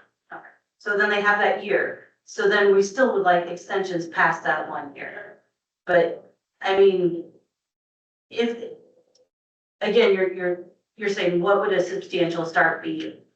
A substantial start would be by the 90 days or completed in a year. They're saying they can't complete it in a year, so we want that substantial start in the 90 days, right? Yeah. So there are a lot of areas that could be loopholes in here that you'll want to clarify. Yeah, well, Judge Cox, in his opinion, said that they had a substantial beginning and they were substantially in compliance without even needing this development agreement.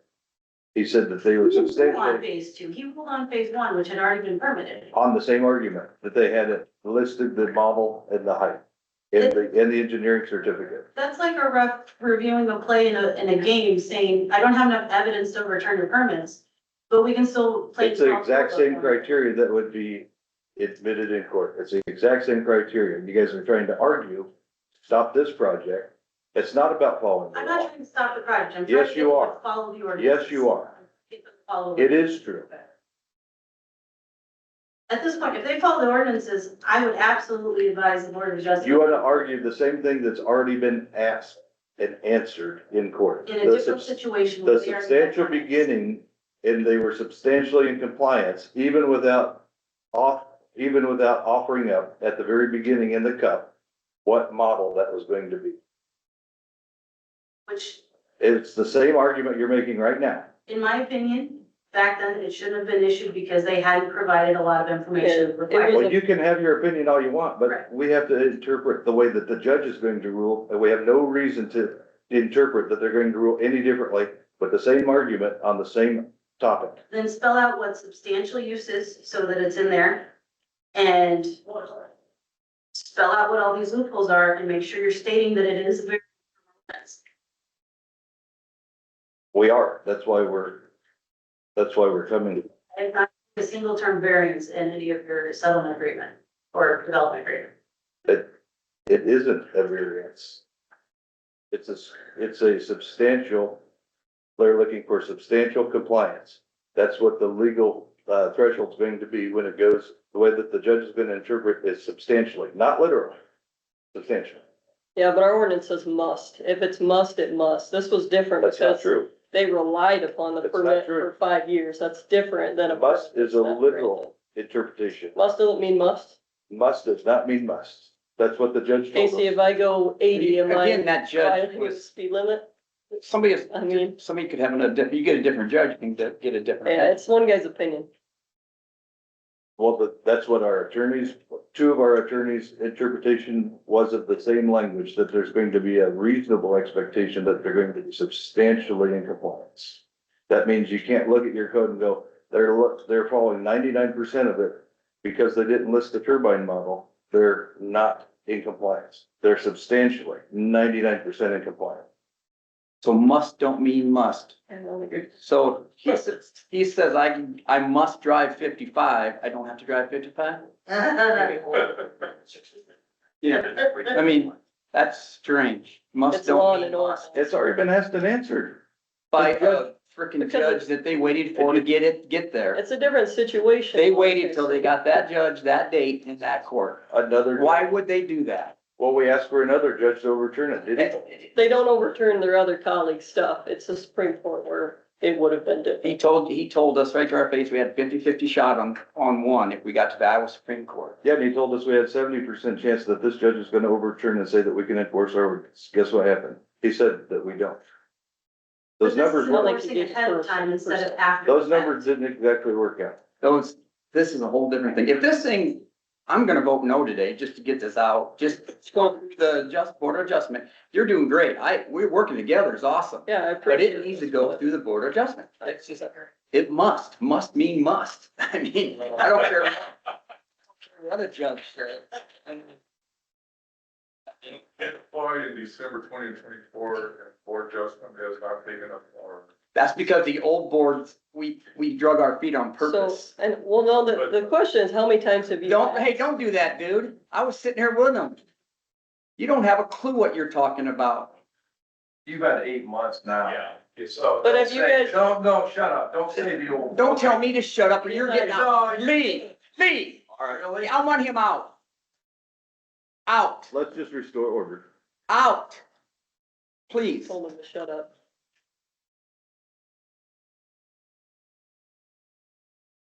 We continue to plug through the document.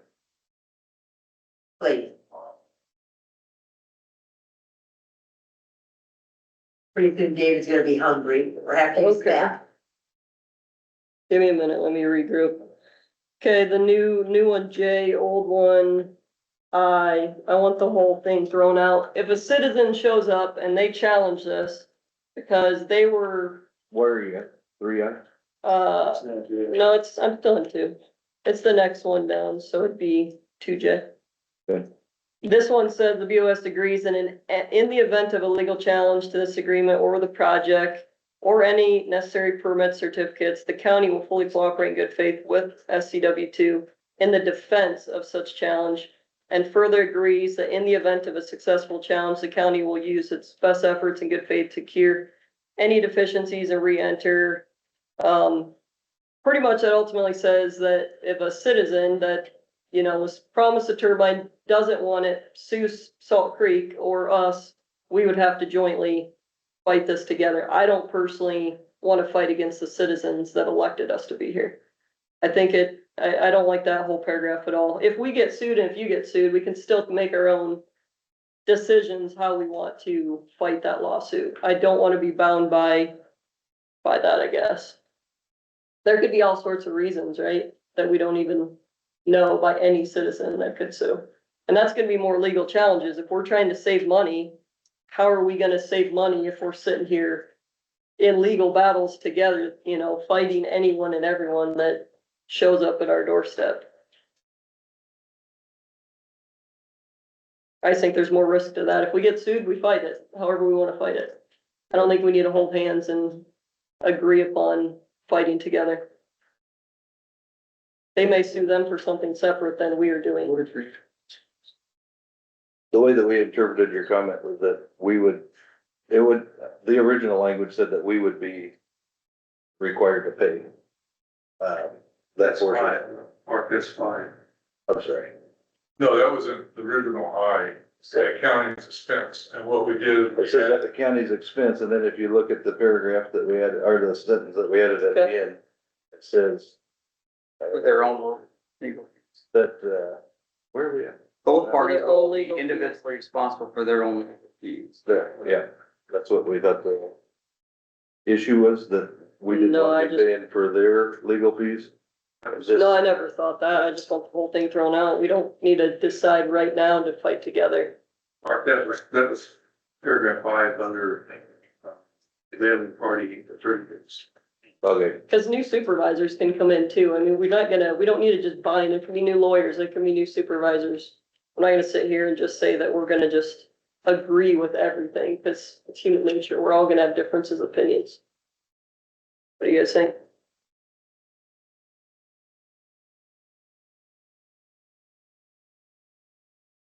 well, my thought is if we pass this agreement, that we would be willing to defend it.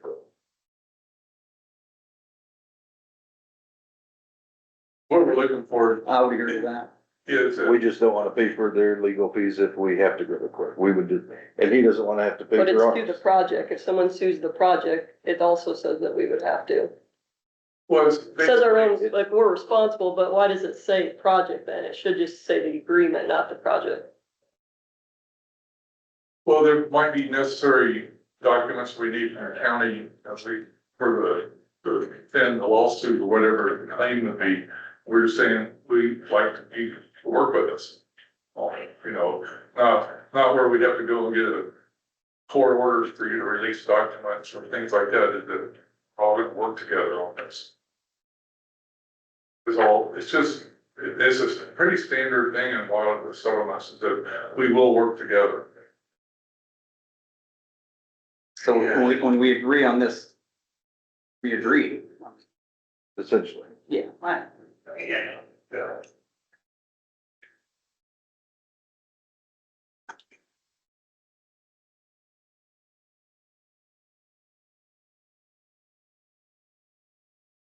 Now, this should be something probably we should look at, or other ordinances. You know, I mean, this is just for this. Just for. If so, this isn't gonna affect other, No, but just for this in general. yeah, I mean, I see good faith there. I say good faith is it when we agree. Yep. And vice versa. So you guys get sued, you need documents from us, in good faith, we're gonna give it to you. It's a two-way street.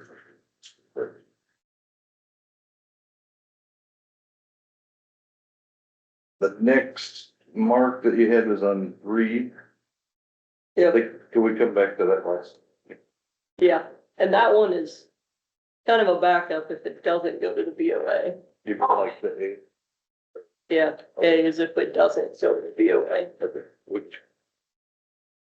Come back to that, and just because these other ones are So- like material changes. Did anything else change, like besides my items on some of these? Let me kind of browse over here. But there was a comment on G. I'm just gonna go, Oh, that was mine. I already. I had put in there, a red line a while back, that they will not give it away. So I originally just said will not sell. I want to make sure they give it away either. Right, so that was added in. Which item were you on, David? That was G, we're agreed not to fund. You said, do they own this project? They won't, but other affiliates could, or owners. You're way ahead of me. Yeah, I'm going through what you guys added, so. A, you added a 5, like, let's not skip ahead, because I don't wanna miss. You guys added something on A5. You added if 1 through 4 above is completed, but the certificate of completion is not issued by June 30th, 2027, then the payment in addition to taxes will be due. Is that something you guys added or? you Yeah, added? that's something that you added. As for, So is this the first payment or the second? Or there's only one payment? There's only one payment, it would be due. Not is completed, but certificate. It's a backup not date. Issued by June 30th. Why are we all the way in 2027 now? Is that what we originally? I thought we were supposed to be, You're not gonna get started until July, well, July, seriously. 26th. And we decided to put it this year after that. but what is, But it's gonna be what is ever early, get turbine, first turbine up, or that, whatever, first. so how does it work for those subsidies? Do you have to actually erect a turbine by July or just start doing roads? Or how does that work for the phasing out of subsidies for start date? There's so many rules. There's different categories. If you start by July 4th of 26, and you establish a start at that point by the IRS rules, then you have up till 29 to finish the job. You don't do that, you have till the end of 27 to finish the job. Okay, and starting is what though, roads or? A lot of it's off-site work. Which is 70% of it. Right. So you gotta be pretty well committed, like having your substation transformer being built, cells being built, things like that. So if one turbine is not erected by June of 27 to 1.2 million, correct? Correct. Reread I through. wanted it to December 31st, 27th, they would let me have that. I was gonna say 26. You thought they were hard negotiators. That was the exact date I picked. Yep, I figured. This is what we settled on. It's compromise. You Yep. don't get everything exactly the way you wanted it. I wanted We've to be there. So I'm not there about that. Amy. Okay, let me see what else has changed. Anything in the good neighbor one changed? No. Next one is landowners that want to get out of their easement if they're not in the project, that was the thing. Decommissioning plan be complied with, that looks the same. Decommissioning. Is that one the same? Yep.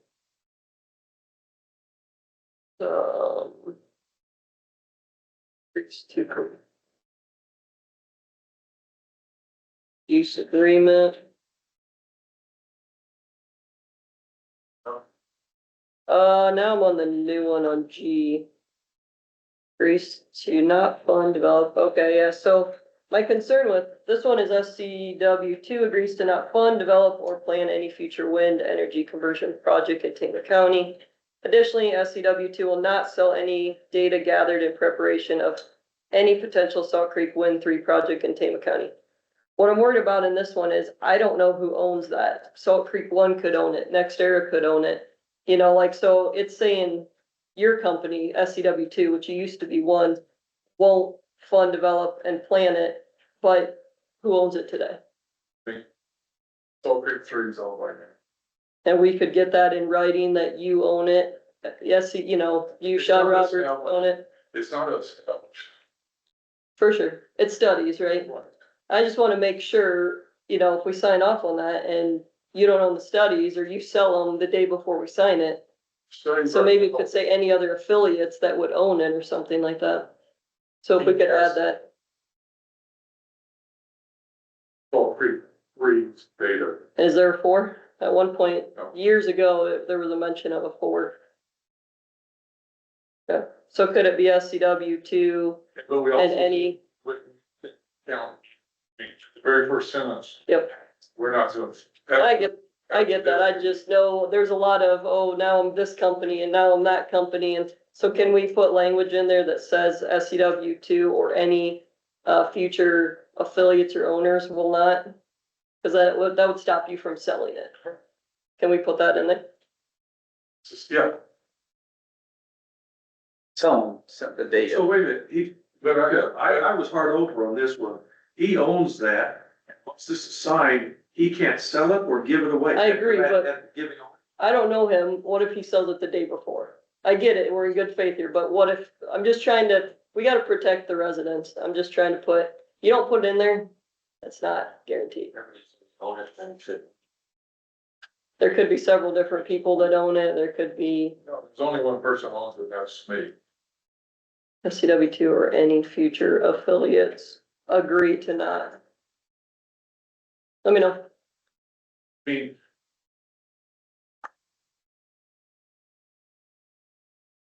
we own the data. And we've agreed to not sell it, give it away, do anything with it. And also you agreed not to do anything in Tama County, so that, I mean, after Salt Creek 2, we're leaving it. Where was phase three supposed to be? I'm not, that's confidential. I just would like it worded better.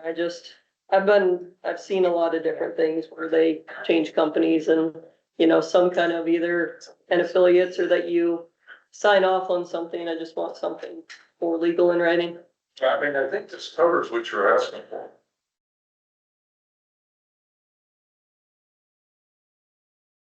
Yeah. Additionally, any permits that are going to be issued after this are going to have to come in under a new ordinance.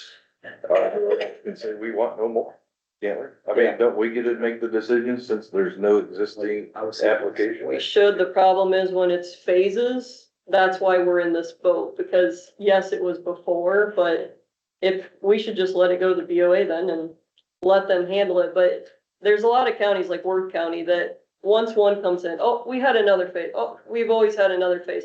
Like I said, there's documents from like 15 years ago where there's 4 phases. I mean, there's always a risk in the constituents. They would like this language cleaned up just to make sure when you say it, it's meant, it's perfect. No one else outside of Salt Creek 2 will also do that. Well, I can't speak for, like, NetServe, they want to come in and build something on their own. For sure, but you won't sell it to them, you know? And that's what we're saying here, we won't sell it, give it away, or anything. I was hard over on the giving away because if it wasn't in here, it says won't sell it. Well, my concern was, and I kind of trust him after talking forever. I just want to make sure that he would give it away out of the kindness of his For heart. sure. And that, you know, that was put on the red line. It didn't show up and we argued with it, not argued, no. I talked, I said, I want it in there. It's in there. Maybe you could say, let's see, there will be no further Salt Creek project regardless of owners. You can't control a person. But he has the rights to, I'm just trying I mean, to, all the data I have, in the county is, we're not gonna use, sell, give away, or anything. I don't know, like I said, I'd like it I'm trying to for sure. understand what you're trying to say. If you, I know what, I think I know what you're saying is. SCW two or any future affiliates or owners will not develop Salt Creek Wind 3. I mean, I don't understand why we can't just say that. If it's not gonna happen, then why can't we just say it so it's clear? Let's be added. I don't. Okay, thank you. Yeah. I'm just trying to make it as clear as pie, so everyone will 100% not happy. Cause we had Apex was here and they might be like, oh, Salt Creek 3 was actually over there, even though you don't have the studies for that, but they could have gave you the study. I mean, we just don't know. We just gotta be careful there. Cause phases do get approved easier. Just from Worth County, they have, 400 plus turbines now, because once you do it once, it just continues to roll in. Okay, where were we at here? What line was that on? G. G, that's at the bottom there, that's H. This one I never brought to you because I know 1,500 feet is not enough, obviously, with our new ordinances, I'm sure it's gonna be way further, but the problem is you'd already cited them. And that was my understanding, talking to Mark, that since you've cited them, you can't move them. So. Well, once things go through all the federal requirements, it's like over 130 things that we have to make. Federal government. Yeah, We did add exactly how much, 80 feet east and west and 105 feet north. that they can move them, you're saying? That's based on the FAA and federal permits. Let's see on the new one. So basically it was a blank there and the one that filled in, so there's no doubt. Praise agree and minor strip, you know, where the was, and it still would be at 1,500 foot, even if you move those at the house 80 and 105. Yeah, it's We still. can't encroach from the. Yeah, like I said, there's not much we can do about it, since it was already said, it's not, I'm not sure, but it's, And your ordinance that you have now is less than 1,500 feet, so. correct, our 50, yeah, it was super old, it was. Yeah, but giving you more, these next ones are things that we're giving you, Right. the I don't know if procedure ordinance. I put this somewhere else, but there's 4 turbines right by Otter Creek Lake, that concerns me, I guess, just because they're like surrounding the one side of it, so it's we discuss later, but. And again, when the owner picks the turbine, it depends on what size turbine. They use like a Siemens 5 megawatt, it'll only be 20 turbines. But then how tall would they be? I think there was an item on here that there was an appendix, but I never saw the appendix. Is it in here now? Cause that was one of my further questions, is what heights are we looking at? That's right, very good.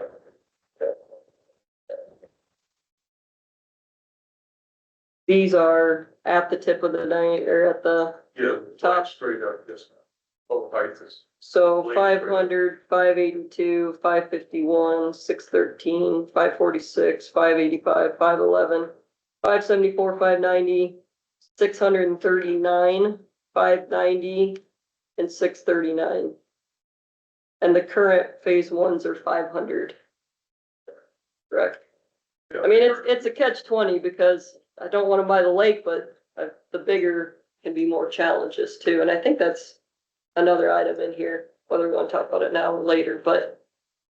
If I had a 500 foot tall or 650 foot tall next to me, that's a huge difference, you know, like maybe but the noise could be worse or better either way, like How do you go better? the noise, so you'll see them more, but it'll be, and the more shadow flicker, but less noise, so that's a hard thing to. And regards to flicker. Yeah, I'll have to go and hold back stuff. I think that's another item here. Okay, so 1,500 foot one. Next is, Are you on the DBA? I'm trying to, like, yeah, I'm on I think now. So did that stay the same or any changes on The it? DBA? You just had a question, how would it not be their fault? Yeah, there's a part in that. Is that meaning like because of a highway or something being loud, or does that mean?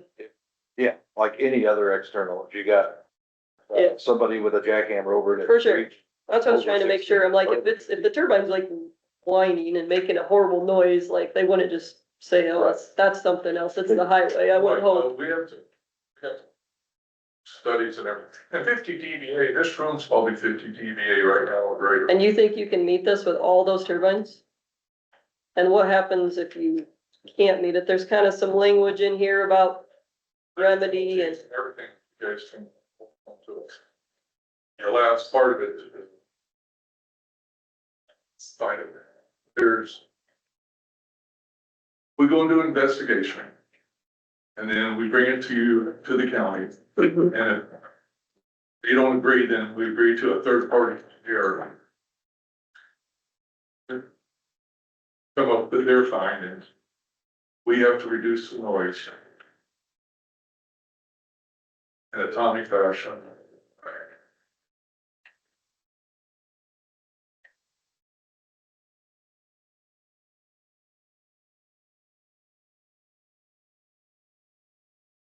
Right now, this room's at 55 dBA.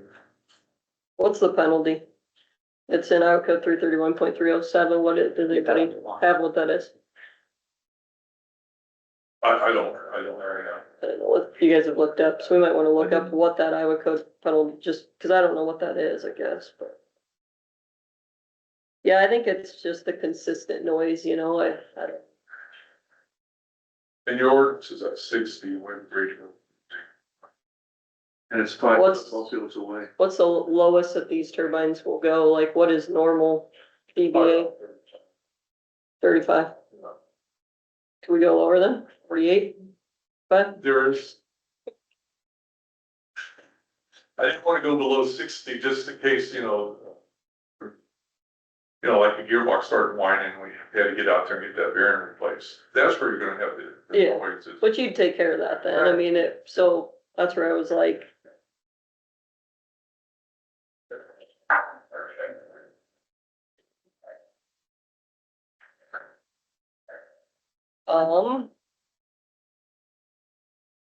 still says after completion that you'll apply for ADLS. Why can't we do it now? We're now talking about, you're not gonna build for a few years. I think you should stay up and that. J, the new one, J, actually the old one, J, we caught back up. After completion of construction. Why not do it now? We don't have the turbines picked. Let's do no lights on 27 if FAA approves it. It's right now, and I don't wanna mess with any federal permits I've got, the environment's going on, and federal government at this time, so when we get the project built, we agreed to apply for it at that time. And we will have money set aside to pay for it, because it's not cheap to put that in. How will that work though with like coming back in, compaction, you have to get cranes again, or how does it work? There'd be one tower, radar tower. that we Okay. have to- So you'll make them capable? It's- Oh, okay, that makes more sense. I wanted to make sure, like what, cause that's what Vienna did, like they made them capable for ADLS with the special equipment. But phase one does not have that special equipment Right, because lights they already had, or the old was not stuff. off-site, that wasn't pressed at the time. Okay, But this, they know that the new owner knows this paragraph. Okay. So they're gonna make it compatible. okay, that makes sense then. Yeah. So as long as, let me read through what it says, but as long as that what it means.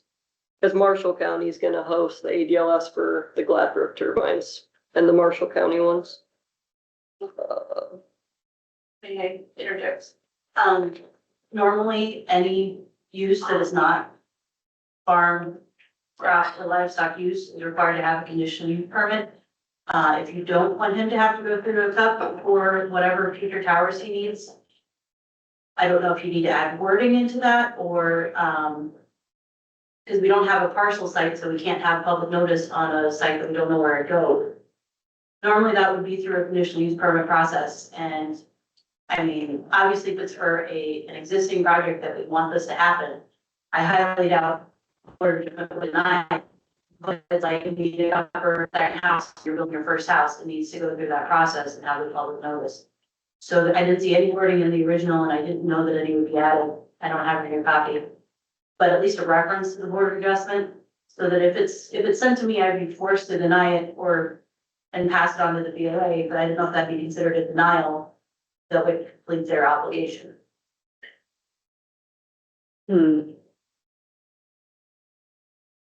Well, it says that Salt Creek 2 will make all necessary federal, state, and county applications for approval requests. But it only specified zoning administrator in the rest of that paragraph, and it did not say anything about the BOA. I just wanted to make sure it's clear that they would need a cup for that. So ultimately, they would go to request a cup, to your point, Because- unless the landowner or direct neighbor's mad, like most people are gonna approve it because, We want it because we're asking for it, but I mean, the other company said that they didn't need one for the LiDAR, and you put that in your settlement. I would just like it specified. If you don't want to go through the process, or want to be through the process, or if you do want it to go through the tough process, I just want to specify it in there. So that it's not just a building permit that they're requesting, it is a cup permit. so maybe that SCW two or future owners, well, it'd be a future owner at that point would follow county ordinances to get a conditional use permit and you know, that the zoning administrator and BOA will do what they need to not deny it, I guess, if it follows the ordinance. Are you talking specifically like about the Meta? We're talking about No, the the ADLS. Yeah. But the But yeah, component that would need we would need the vet tanner. We need a radar tower. So that would be, Whatever tower they needed. Is that what you're calling? Is it like, are you using those interchangeably? That's the same thing, or there's two different things? Iron Wednesday, but there's a separate tower for radar. Yep, that's what I was saying. So that's ADLS. The other one's a separate. I don't think, is there anything in here about Met Towers or LiDAR? I don't know. There is, farther in.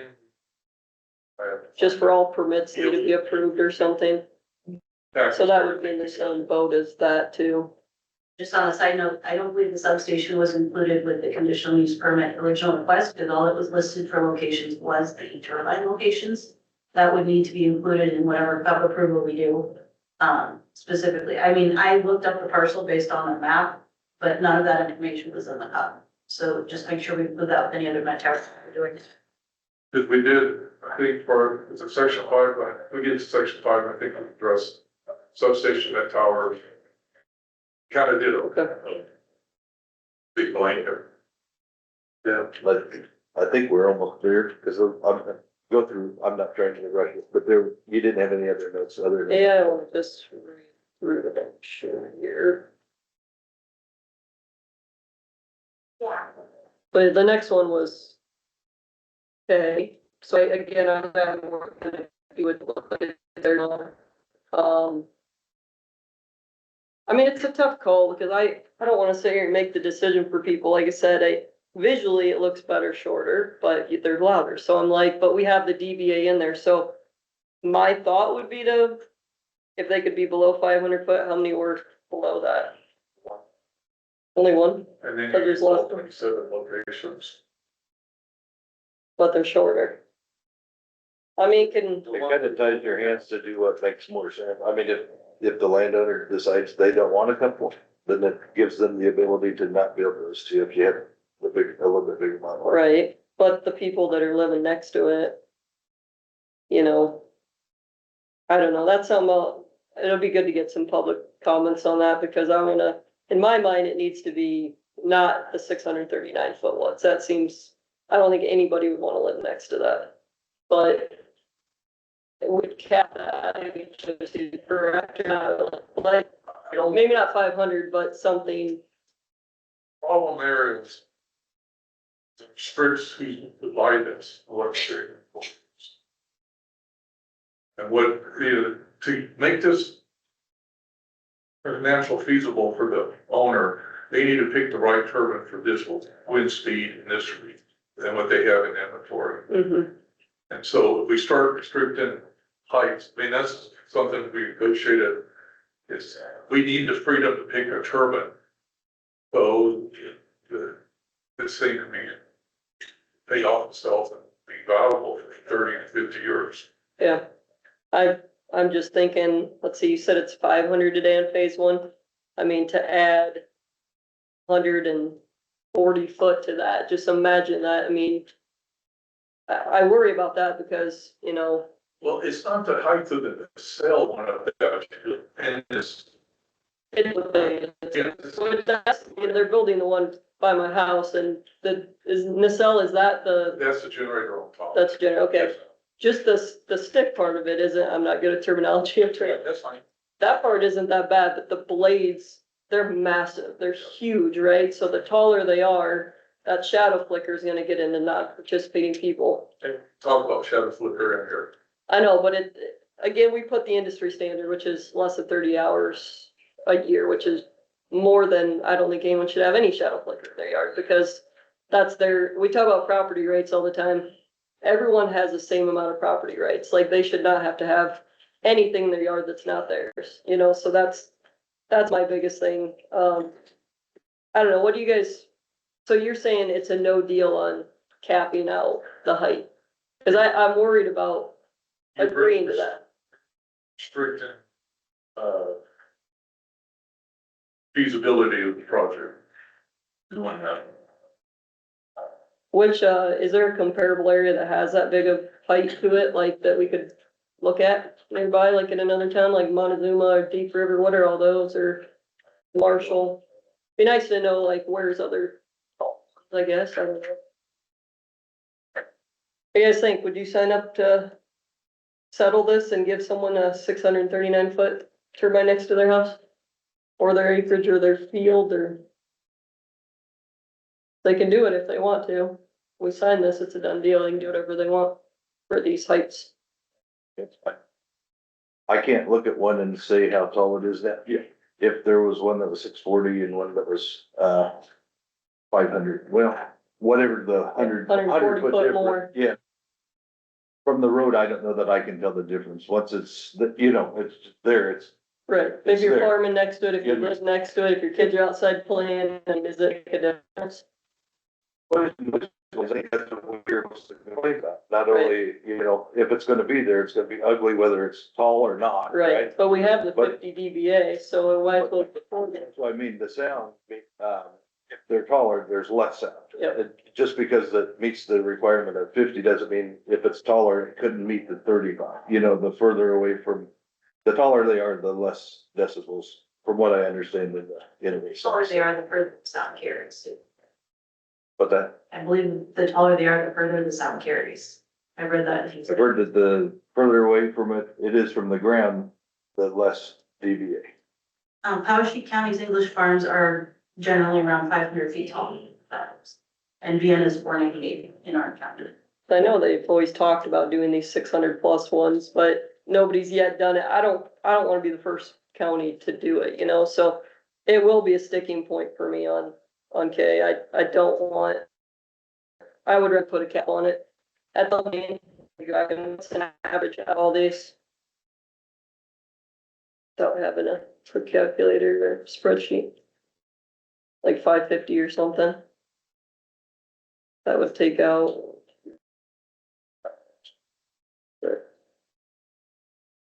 I'd take out 8 of them, and how many's in this list? I'd only leave 4 options, so.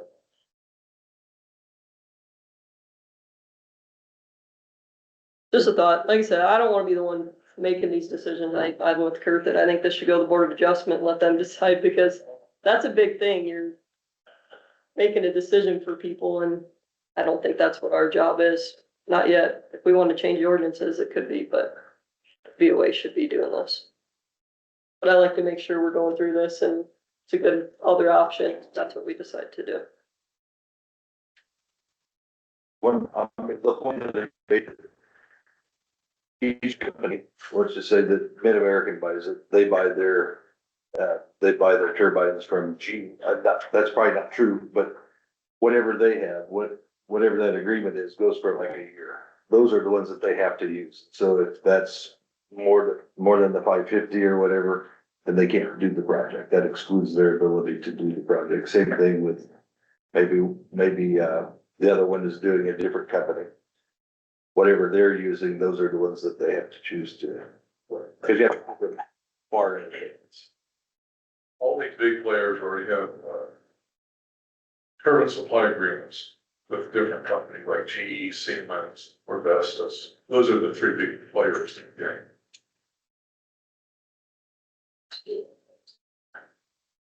Then So the next item, I just said with the additional concessions to provide some info later, or with the variances or something like that. On the L. Our ordinance is that you must have an engineer certificate, you must have the make, model, height, so I just thought of adding at the end. They meet it and exceed it with the additional, concessions or variances that we would be approving, which means not having to meet the engineering certificate and the make, model, height, a must in our ordinance, so I don't wanna say they're doing something that they're not doing. And they've, I think, said it in the resolution that they're not doing it, but they will within 60 days, right? Can I go back just a little bit? So there's like, how close to the ground can they come? No closer than 75. 75 feet, that's what I thought. So they can only get so big. Cause unless you build the stick It goes taller. taller. And we don't want to be that close to the ground anyway, because the wind speeds. And think about this way, you really. You have what we call shear winds, it changes the put on load into your turbine. And we're out your gearbox faster, things like that. So you want as much clean air as you can. So That's the reason you want to get off the ground. I was just trying to put that into perspective, like 600, I'm a little bit like with Mark, if they're up, driving down the road, I couldn't tell you, the difference. I guess in my mind is, what's the limit? With 75 feet being the closer you can be ground, how high, how much taller could you go? I would guess you're pushing it now. You are. Yeah, I mean, the Siemens 5 megawatt is that's a big turbine. Yeah. It's heavy and and the problem is bigger you make it, you're not gonna go up a bigger rotor without going up in size and power. And the power is more weight, and then you gotta go up higher, that means your towers go. So these towers are already over 2 inches thick at the base of them. Then it thins out going up, but, there's a lot of engineering in these big towers. Because you actually want them to sway over the top of each other like a snake. And you can't afford it to just start leaning over. So what you do is you have stiffeners, softer area stiffeners, so it kind of does like an S shape when it gets in the high roads. And so higher you do that, that's more work, more steel and more, so it's all about economics. What makes the most sense for the amount of energy you can get and the cost of building the project and putting it up.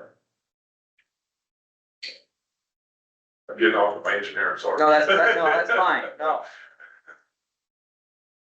I guess.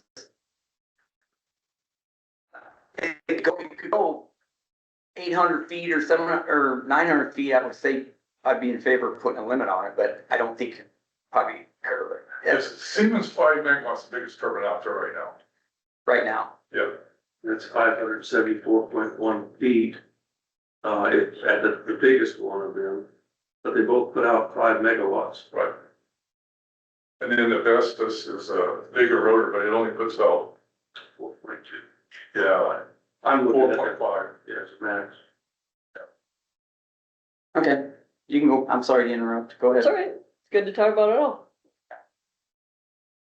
I was just in L that I think at the end it should say, like they're saying they're met and exceeded all requirements of the CWEX ordinance. They've said in the resolution they're not doing that, so I would say with the variances / concessions to provide info at a later date, like the 60 days before. Because our CWEX says they must provide make, model, height of the turbine, they must do the engineer. Why are we saying that they're doing it if they're not doing it? We're not, we're saying. That will be. Oh, you added will meet, Yes. but and So will when we meet, go for okay. this. Right, and then- this certificate, we'll have to have all the engineering, have to have all the documents. At that point, we have a turbine picked out. And will And meet. that's what I'm saying, that CUP we're asking for we still can't build the project until we get to zoning certificates. Right. Can't get to zoning. But this says certificates. at cup. You're not doing that at cup, you're doing that at building permit, right? Zoning certificate, yes, ma'am. So we need to update that of its application for zoning certificates. Cause you don't know it now. Right? Yep. Right, and it's not asking us to agree to that, that's what they're stating there themselves. That's what they believe is true, it's not Correct. that we're agreeing that it's true or not, we have our own statement on that. Yeah, I mean, if we sign it, I wanna try to agree upon most, most of it, I guess. See, what's the next one? The shadow flicker? Yes, ma'am. If there is more than that shadow flicker, is there any, Yeah, we have to tell the turbine. or you have to what the term? To tell, I mean, shut it down. Shut it down. That's temporary. You're not talking about shutting down ever. It's just. Right, just while that condition is there. Have you done studies, like maps to show, is there a lot of house, but what study did you do? We've done like Short that. turbine or tall turbine though, that We've makes, done, basically this. so what's sorry, The appendix B turbine, we Yeah. took the largest one Okay. and did it with that. Okay. Right now, there's no shadow flicker at all. But we put this in there because, again, we want to make sure we have flexibility. turbine, this is,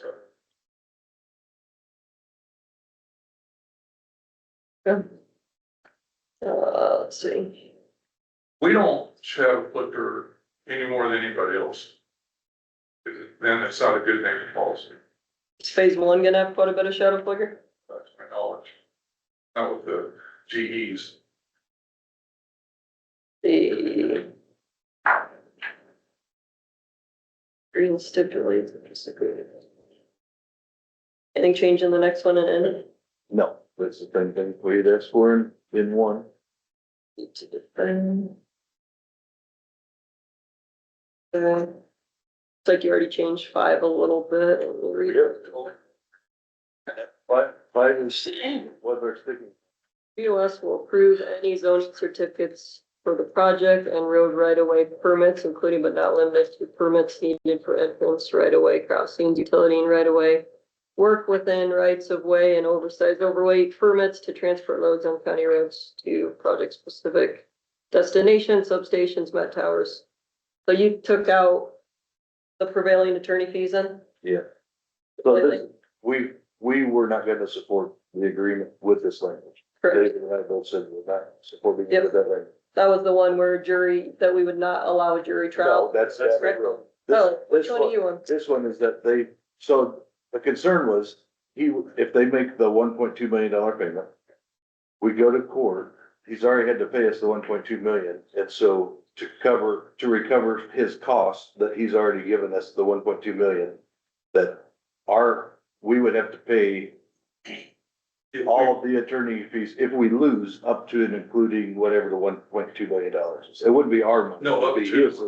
Right, up to 1.2 million. It would be, it's capped at whatever.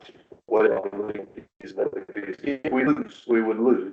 That he wouldn't just give us 1.2 million, then we turn around and sue him, essentially, or get sued and lose. And the original 5 also, by the way, we lost, we'd have to pay your fees. And I just figure when you're in a lawsuit, you just ask the, courts that, like it's something you handle when you're in that situation. Right. So it's all removed and then it changed to this. Which we kind of already have that somewhere else, don't we? Like the same kind of language in 5. It's re-added. This is what I call the blanket one, where we try to cover everything, Okay, back to substation, that power. okay. Reliance. Anything changed in any of these other ones? I think that was the biggest one, 9.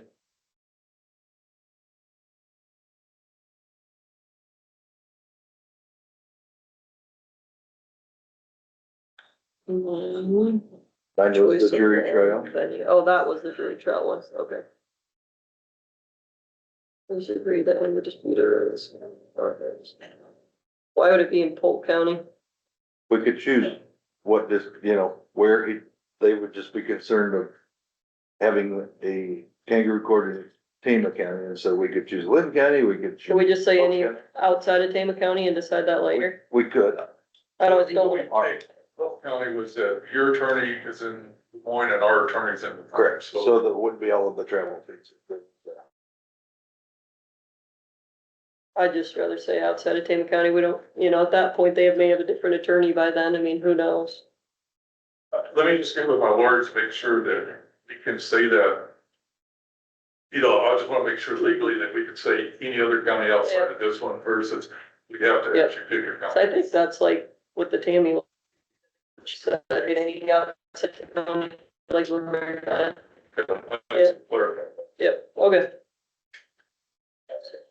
We were good with that, we just didn't know which one, Yeah, where- I just don't wanna pick them not knowing what their system is like if it would ever happen, Correct. It just seemed like our attorneys were always there, so that Yeah, they were in the black. they can drive. Alright, assessors, did that change any? Nothing else changed this way, I know. Amendments.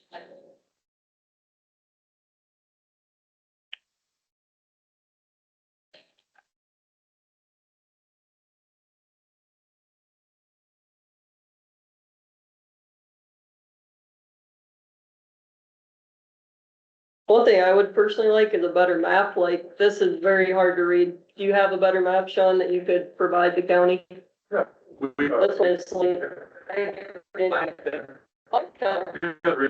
didn't get color. The digital one is in color. But even then, like even If you phase print it, one had a website and like it would say acreages that were around it, it would say roads. Like, this is very hard to read, like for me and for We constituents. did this more for a reference. Yep. Because in the CUP, it has a long letter. That this is based, goes back to, where we can move the turbines. That paragraph. That paragraph was.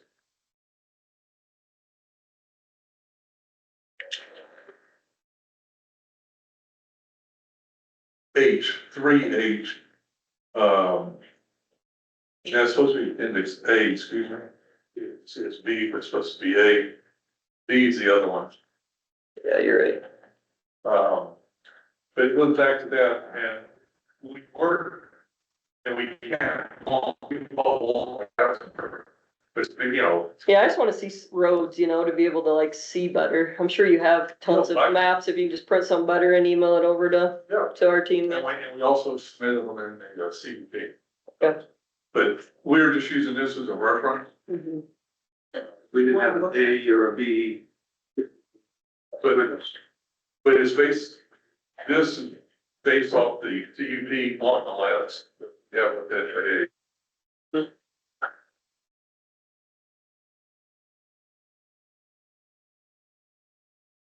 Here, I have a copy of all the maps here if you want to, while you're up there, open. I don't even know, yeah. I just thought as people ask, like, is it by me? It'd just be nice to have an interactive website, something that's more clear that people can really look, oh, where's my house and how far away is it and stuff, but.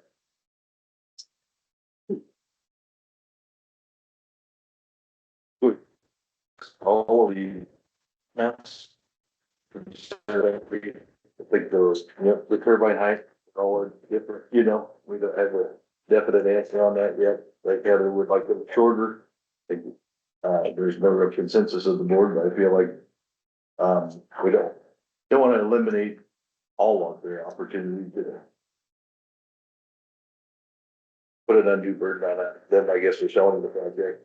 If we're going to agree to something, then it needs to be able to be attainable.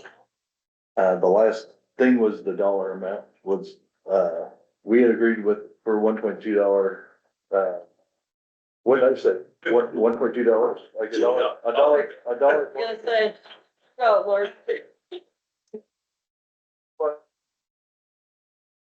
Left alone. 1.2 million. That started off as a $750,000. We asked for 2 million to begin with, and we kind of settled on the 1. 40. For that. But, we had settled on the 1.2. That's what we had agreed to, like before we ever started discussion, and so,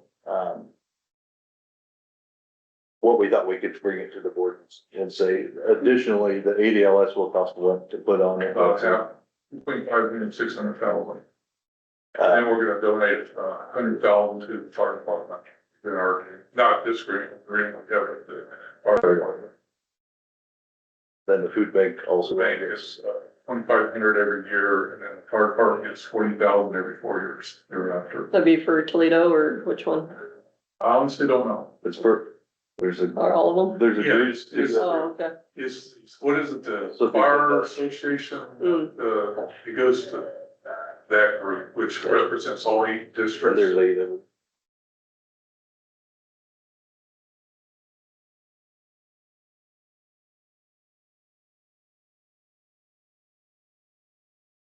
So that would bring their investment to about 2 million, dollars.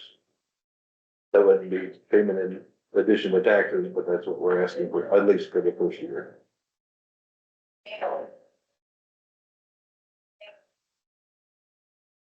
I appreciate you at least talking with us. It's good to, I've never met you before and it's good to be able to have dialogue. And that's kind of what I wanted way in the beginning, just all 5 of us, we sit here in front of the public and we just have a discussion. Absolutely. It answers questions quicker.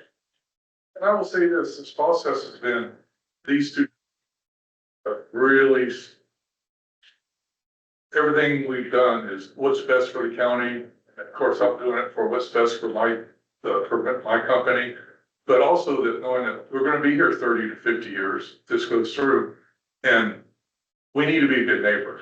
I mean, you don't wanna be into an area where everybody's fighting you all the time, so that's the reason I'm willing to do, 1,500 feet, do the DVA, do the shadow flickering and all that, just so we can be good neighbors.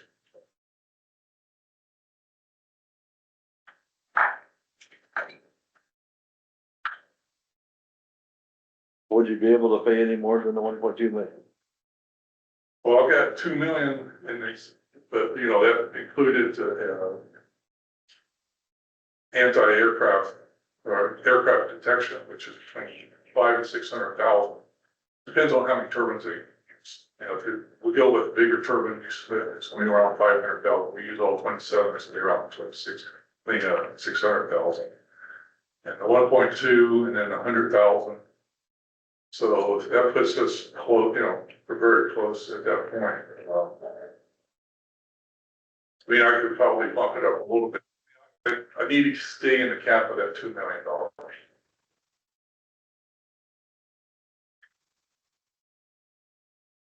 There's basically another 100,000.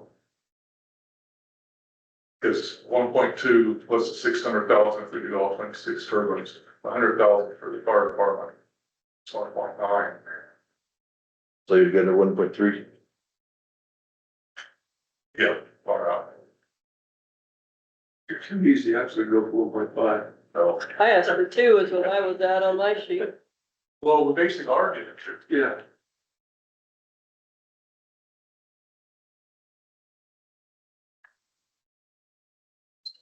It's like a good 1.3.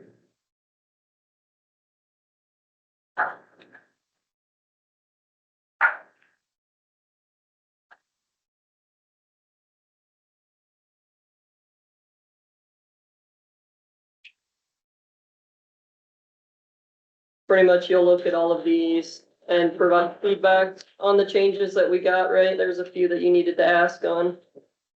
My team's on standby, so I can put the answer questions. And then you want each of us to give our opinions and then do public comments or the other way around? Based on I think that we want to make sure he agrees first and signs it before we would make our opinions on it, I guess.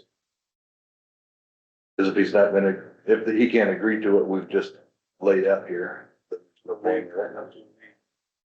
So they do like a research or something, just give me like an hour. We could go on to a different agreement, because there was language that Ben had submitted for the road use agreement that we would want to add. I mean, I guess the question is, What's that? You gotta be here for that. It's pretty standard language. I don't think that there's gonna be any objection. Oh. I can, do you have that? Did you get it? Otherwise, there's extra copies of pictures of that. so my thought was, why don't we just keep going through all of it? I'm not one that just gets a bunch of changes. He's getting changes. Why, we don't need to approve it today. Like, why don't we just sit down and go through I everything? just wanna make sure that whatever we're agreeing to, that's what it is. So we know what we're going to do. Correct, but we don't have to vote today. We can just discuss, everybody take it back and bring it back again. Yeah, so long as I think he's leaving tomorrow, whatever changes we're making, we're gonna make it within here. Ready? I personally, like I said earlier, this has been very productive and I don't have, or with the changes, it's good. I'm just gonna vote for the Board of Adjustment to look at it. I mean, I feel that's the ordinance and the law. I mean, if they agree with it, I agree with it, I mean, I do. And if they agree with it, I'll vote yes right away. I agree, and BOA meetings, back where we could always do this, even if the BOA meets, because I don't like to go around their ordinances, and I know there's conflicting with the 331.301, us having all powers versus, the 335, letting the BOA hear the ordinances with Iowa code and our ordinances, so I agree with that. I don't think a no isn't we're done negotiating completely, you know what I Absolutely mean? not. I think it's, what it means is let's get the BOA's eyes on it, is my opinion. It sounds like yours too, but get the BOA's eyes on it, let them look at it, see if we're missing anything in the thousands of pages of studies. And then see how it goes, and if they approve it, like you said, then they approve it, you know, and then maybe this could be a contingency that if they approve it, then I don't know, we get these extra Yeah, things with too. that being said, we need to get them meeting ASAP, so we're not dragging our feet. I know you're, Yeah, the problem is already lost 9 months and the time, bill that Trump signed in, time is really, you know, if we get construction started in July next year, that's not much time. We're talking 10 months. well, this needs to be done quicker. You said July, don't you get till 2029 or something though? But we have to start By July, right? by, Correct. But start is even like ordering turbines? we think that should be in manufacturing. As we Okay. build and stuff. Okay, is that even possible now? But I gotta get this thing done and sold. And It's a lot of things to do. in yes, July. I'm telling you, this is like step 3 of 100 for me, Mhm. so. Yep, and I get that and I understand that. I just think we're in violation of our ordinance if we don't send it to the BOA. There's ways where we can take that power over, we don't. The 331.301, let's read it here, outlines the home rule powers of county supervisors, allowing counties to exercise powers and perform functions they deem appropriate to protect county and resident rights, property, peace, safety, health, welfare, comfort, and convenience. There's two sides of the fence, right? There's the protecting the property rights of the landowners that sign, and there's the people that didn't sign and their peace and their comfort and convenience. There's two sides of the fence. So it's not like it's an easy decision where there's only one side and we're gonna do this because it's gonna protect and make the comfort and convenience good for everybody. It's gonna do the opposite for some. So home rule is when we think it's gonna do that. Like if there's some catastrophic event, right? We could do that and it would protect everybody. But I still feel like that 335 trumps it and we have to have a bit of adjustment. They have currently ordinance hiccups. We're all, none of us said anything. I mean, I don't think you were really asking Laura or Bob that I understand for a meeting. We weren't saying anything. BOA just didn't know. We all were just sitting there like, I don't know, is it under moratorium, not? And so we're to this point where now you have asked and they've started negotiating. I think we need to send it to the BOA and let them meet, and then we can still keep this.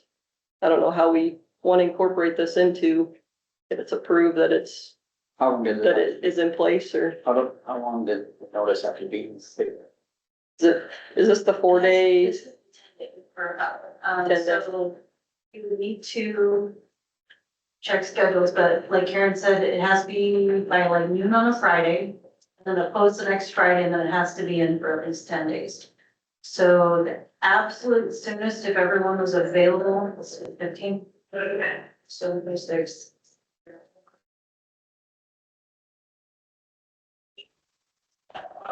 Soon to be possible, and my not very, I can go that all the six. Okay, it's the sixth. No, Monday, Tuesday, Wednesday. The week of October 6th, so. And I just want to let you know, we did ask January and February about when this was gonna happen. Kept getting told that it was not gonna be happening right now because your lawyer's advising you not to take up the case. So Okay, is that an email somewhere? most likely, I don't think we haven't seen it. Emails about that at all. If you could find that, just so to help answer questions, because we weren't here at that, you know, well, I guess we were, but we didn't know. Yeah, We knew. We got a from curveball there right about that time too, you know. Pension went to. It had. But, yep. One of so our county attorney was advising that there was a stay in place, so they couldn't take, the Board of Adjustment couldn't take anything else on Salt Creek 2 until Salt Creek 1 was resolved with the extensions of the cup challenge. Therefore, it wasn't even, our attorney was saying we couldn't take it up until at least that was decided in July. On phase two? Okay, I don't remember seeing that, I guess. I thought we were just asking him on one. I don't think he even, I wonder if we even send that email. I don't recall That's that how- he even knows about two. That's how he advised us, that they shouldn't, if they shouldn't proceed. There's a stay, but it wasn't a stay on construction. It was a stay on legal proceedings or anything within the Board of Adjustment with the projects. Yeah, The it was, emailed on, I've seen that email. it was just phase one. Wasn't anything to do with this, second. It wasn't. This is all different. Yep, that's not true, because I had a phone conversation with him and he confirmed the same information. Our county attorney is the one that advised us not to proceed with the hearing on phase two. What do we think, guys? Do we wanna go through the other two? Do we wanna? What do we wanna do?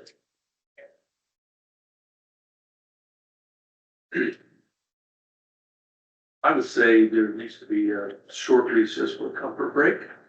So my thoughts are, on Drowning? paper, not on. Okay, let's recess for 5 minutes. For bedroom. We're gonna go for our longest meeting yet. I think we should have made it a work session, I guess.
there's some additional, excuse me, language that Ben had asked to be included in the use agreement.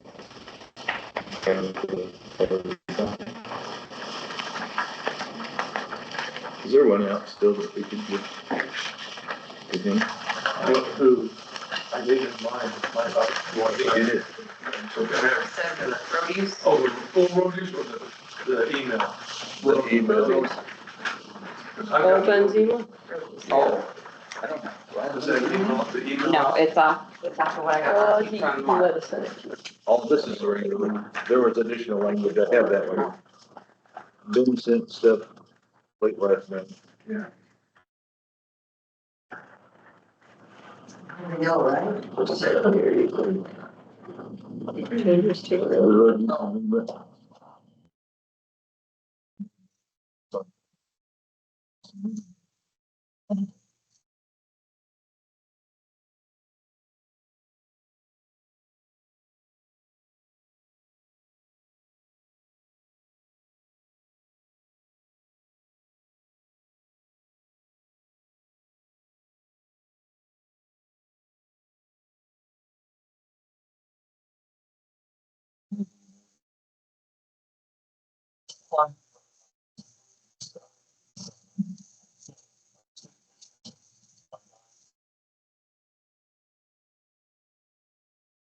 Same question I had on it. Salt Creek one had like a 25,000 administrative kind of fee to secondary to the engineer.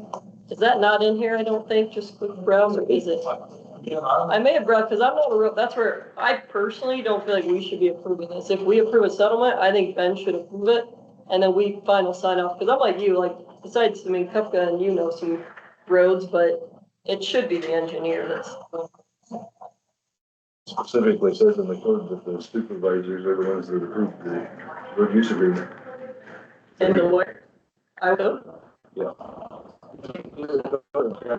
Something is that we are the ones that approve that. In the past, the engineer has brought you a road use agreement for your approval and you signed off on it, but I think you've done one through the negotiating or. I think final approval has to come from the board. Yeah, we would be final approval. And he had only added 3 more things. So he's reviewed it and added only 3 more things If, to it. is that item in there though? No, he just kind of explored. No, I'm back to the 25,000 thing. I'm just not a road person, so I didn't look at it much because I feel like this should I be asked something him, Ben should do. yeah, I'd asked him about that. And he said there's no way, it's an arbitrary number. They're probably not hitting the $25,000 mark. But he just wanted it to be clear as far as like the overweight permitting. Any changes should be approved by the county engineer and documented by the move. I know we started off with Salt Creek One's road use agreement and then. I can tell you about the emission plan, because I got involved in that, with road use and did. Okay, I just know that Ben and his team spend a lot of time working with Blattner Energy, with Nexter. I just feel like if that's normal, that a certain fee gets given, you know, like it was 25,000 in the last one, why don't we do it again? I'm assuming it's probably in this, but again, I'm not. Yeah, if someone can find it for me, I just, On page 4. page 4? That's what it talks about. Is there an amount to it? Cause it was in one, so if we took one and modified it, it must have been removed if it's not in there. This says that the written recommendation from the developer is to improve us roads and bridges necessary for this project along with an estimate of cost. For such improvements, all permanent improvements with an estimated cost of an amount and form approved by the county engineer and the county attorney. And so they wrote a check last time for $25,000 Yeah. instead of the bond.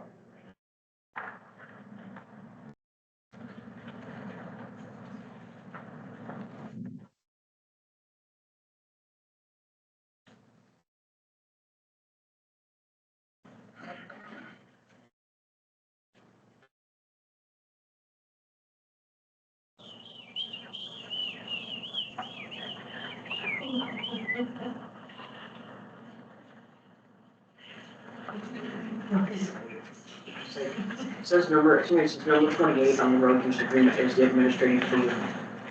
Number 20. Number 28. That would have been Yeah, the old one. $25,000. Is it in there?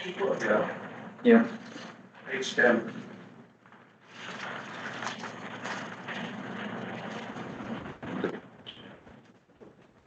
Thank you.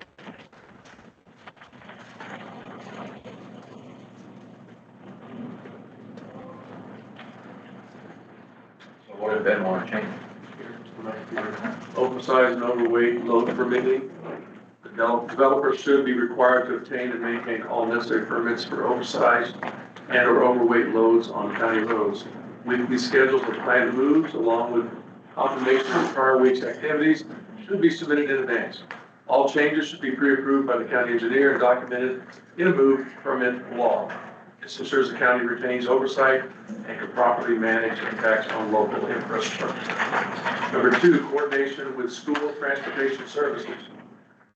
Protect the safety and timely transport of school children. The developer should meet with local school bus operators and school officials to coordinate routes and schedules. This proactive approach helps minimize potential disruptions and ensures children's safety during construction activities. 3, add this to the dust control paragraph.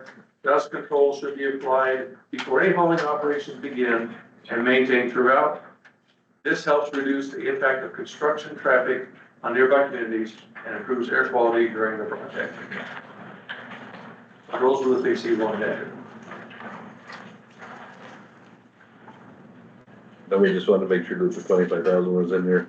Yep. Anything else on the room? I don't think there's other things, and just to be clear, like, I'm gonna vote as one, like you said, for all these agreements, because we wouldn't want to approve a road use and then send it to the BOA, like, we need to make sure it's lumped together, but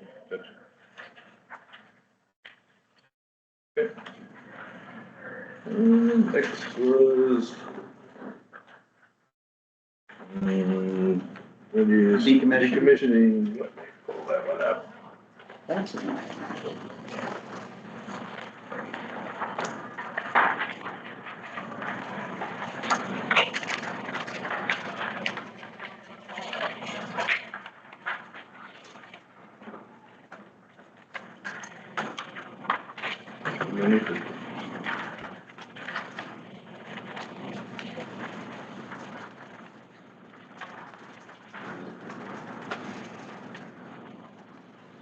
The decommissioning plan, a couple of things that we'd asked for changes on was, let's go.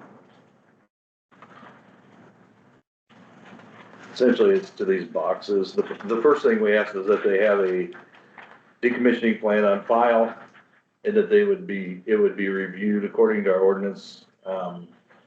We were asking for substantial more compliance, that it would be reviewed every 3 years. And that a bond would be set to whatever the professional license engineer, that it would be set to that amount. We have negotiated and they've agreed to do 150% of that amount due to the cost of the salvage and the scrap. The way it was explained to us, if our engine goes bad on our car, you might go to O'Reilly's, they might give you a new engine, but you have to pay somebody to put it in. And so essentially that's to cover the cost of somebody coming in and doing the decommissioning. Well, and also we agree to net salvage. Correct. Versus gross salvage, meaning that, say there's $10 million in salvage value, it takes $1 million to get it to where it needs to go. So it's only the net of 9 million. So the study engineer has to net it out, not gross it out. makes sense. And so if that plus 150%. Makes sense. Very well protected. We think that more than covers our liability. where's the values at or appendix A, that's all linked. Gotcha.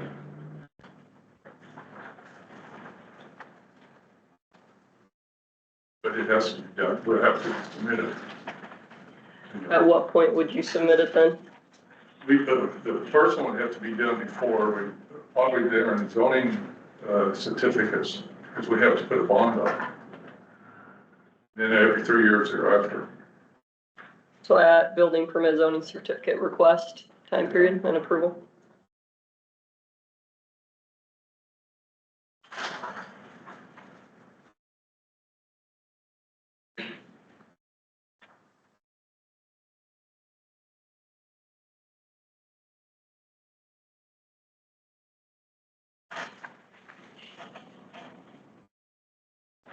Anybody have anything else on the decommissioning plan?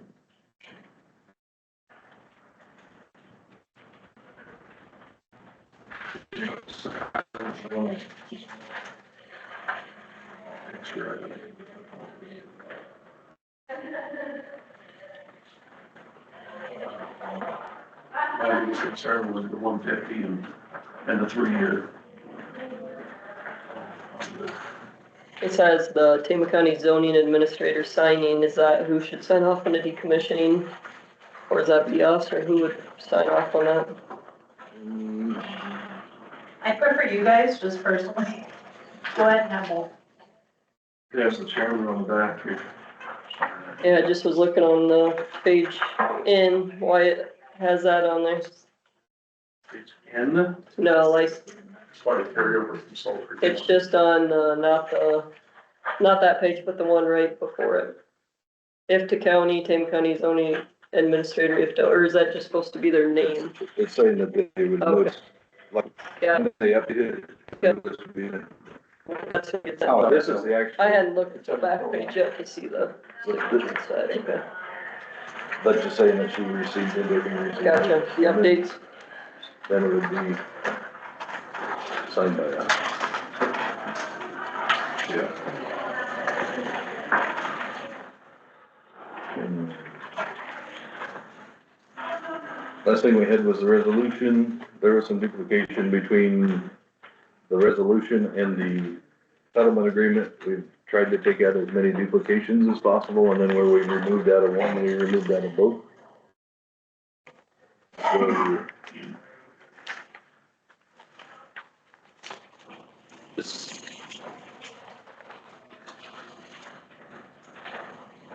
essentially, it's a pretty generic document.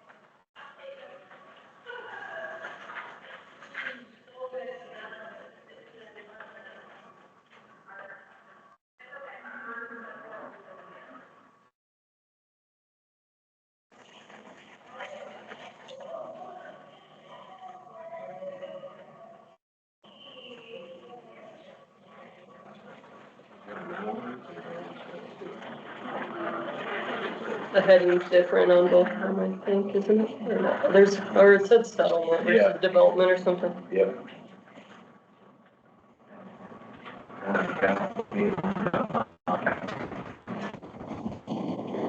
Capital B was the one that we received.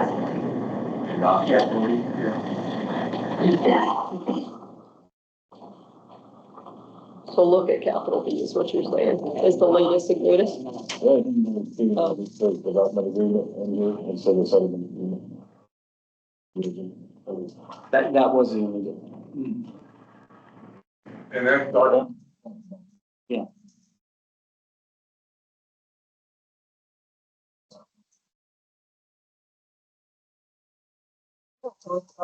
But I don't talk.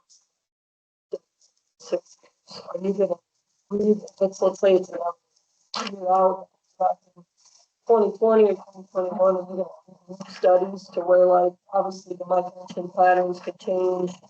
The lake was dry a few years ago, so that might have been less. Things.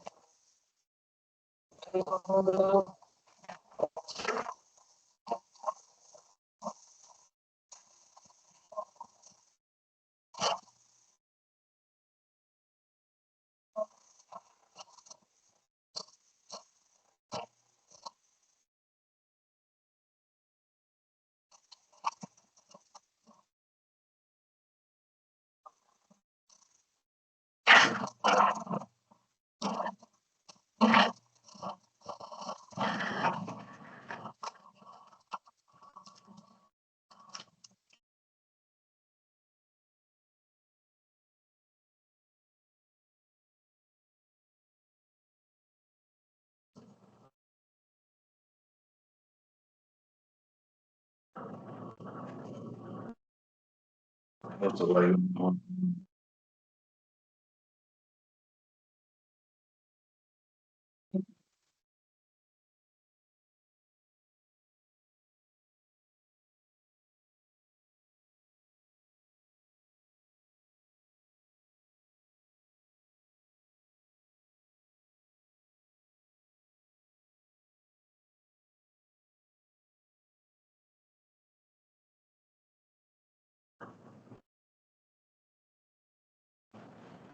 I think, number 9, we had updated on the other sheet, except in relation to enforcing the ordinances of, Okay. and the Yep. zoning administrators, like, job, however we worded it last time, under 9, Yeah, it nothing just in says in the local. this is having an administrator from enforcing new ones and correct.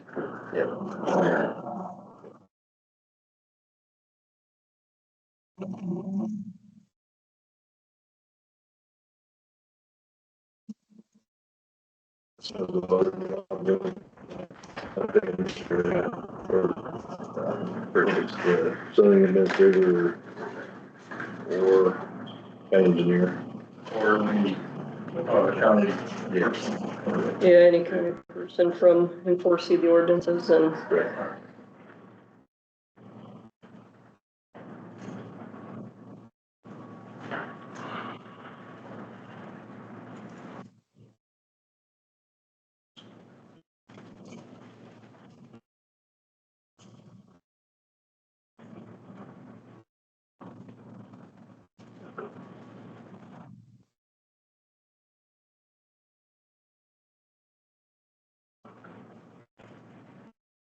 Just if you're good with that language too. On this one as well. And we put it in the development agreement, so it's basically the-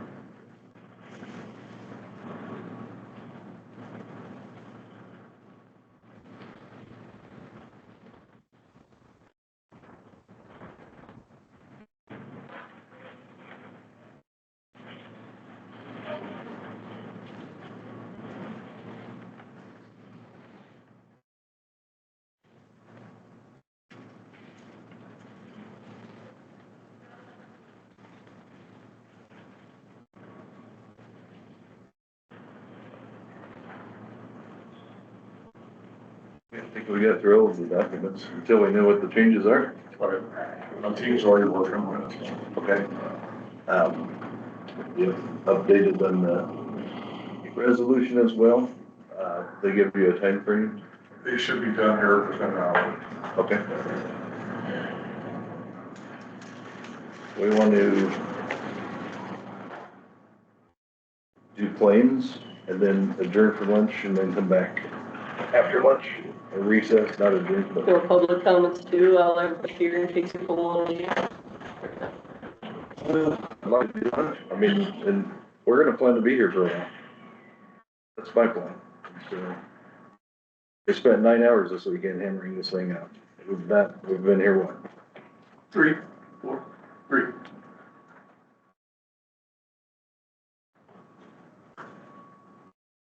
So if we can get through the rest of the agenda, recess for lunch and come back after, he should have a final document. We could make our comments, public comments can happen, and we can potentially do a vote. I'm gonna work with my team now. Okay, Thank you so much for your time. Sure. Thank you. for coming in. Thank you. Can you, we do the claims, whatever that was? Yeah, I've got the claims here. Claims for this week are in the amount of 196, 139.89. $196,139.89. I make a motion that we approve the claims. Second amount. Okay, it's been moved and seconded. Is there any discussion? All those in favor say aye. Aye. Oh, one thing, there was an asterisk by the landfill. Yeah, what was it? So we haul the leachate to Toledo and dispose of it when we can't use it out there. Okay, yeah, that was me, yeah. It's so much a gallon, I think. Okay. Okay.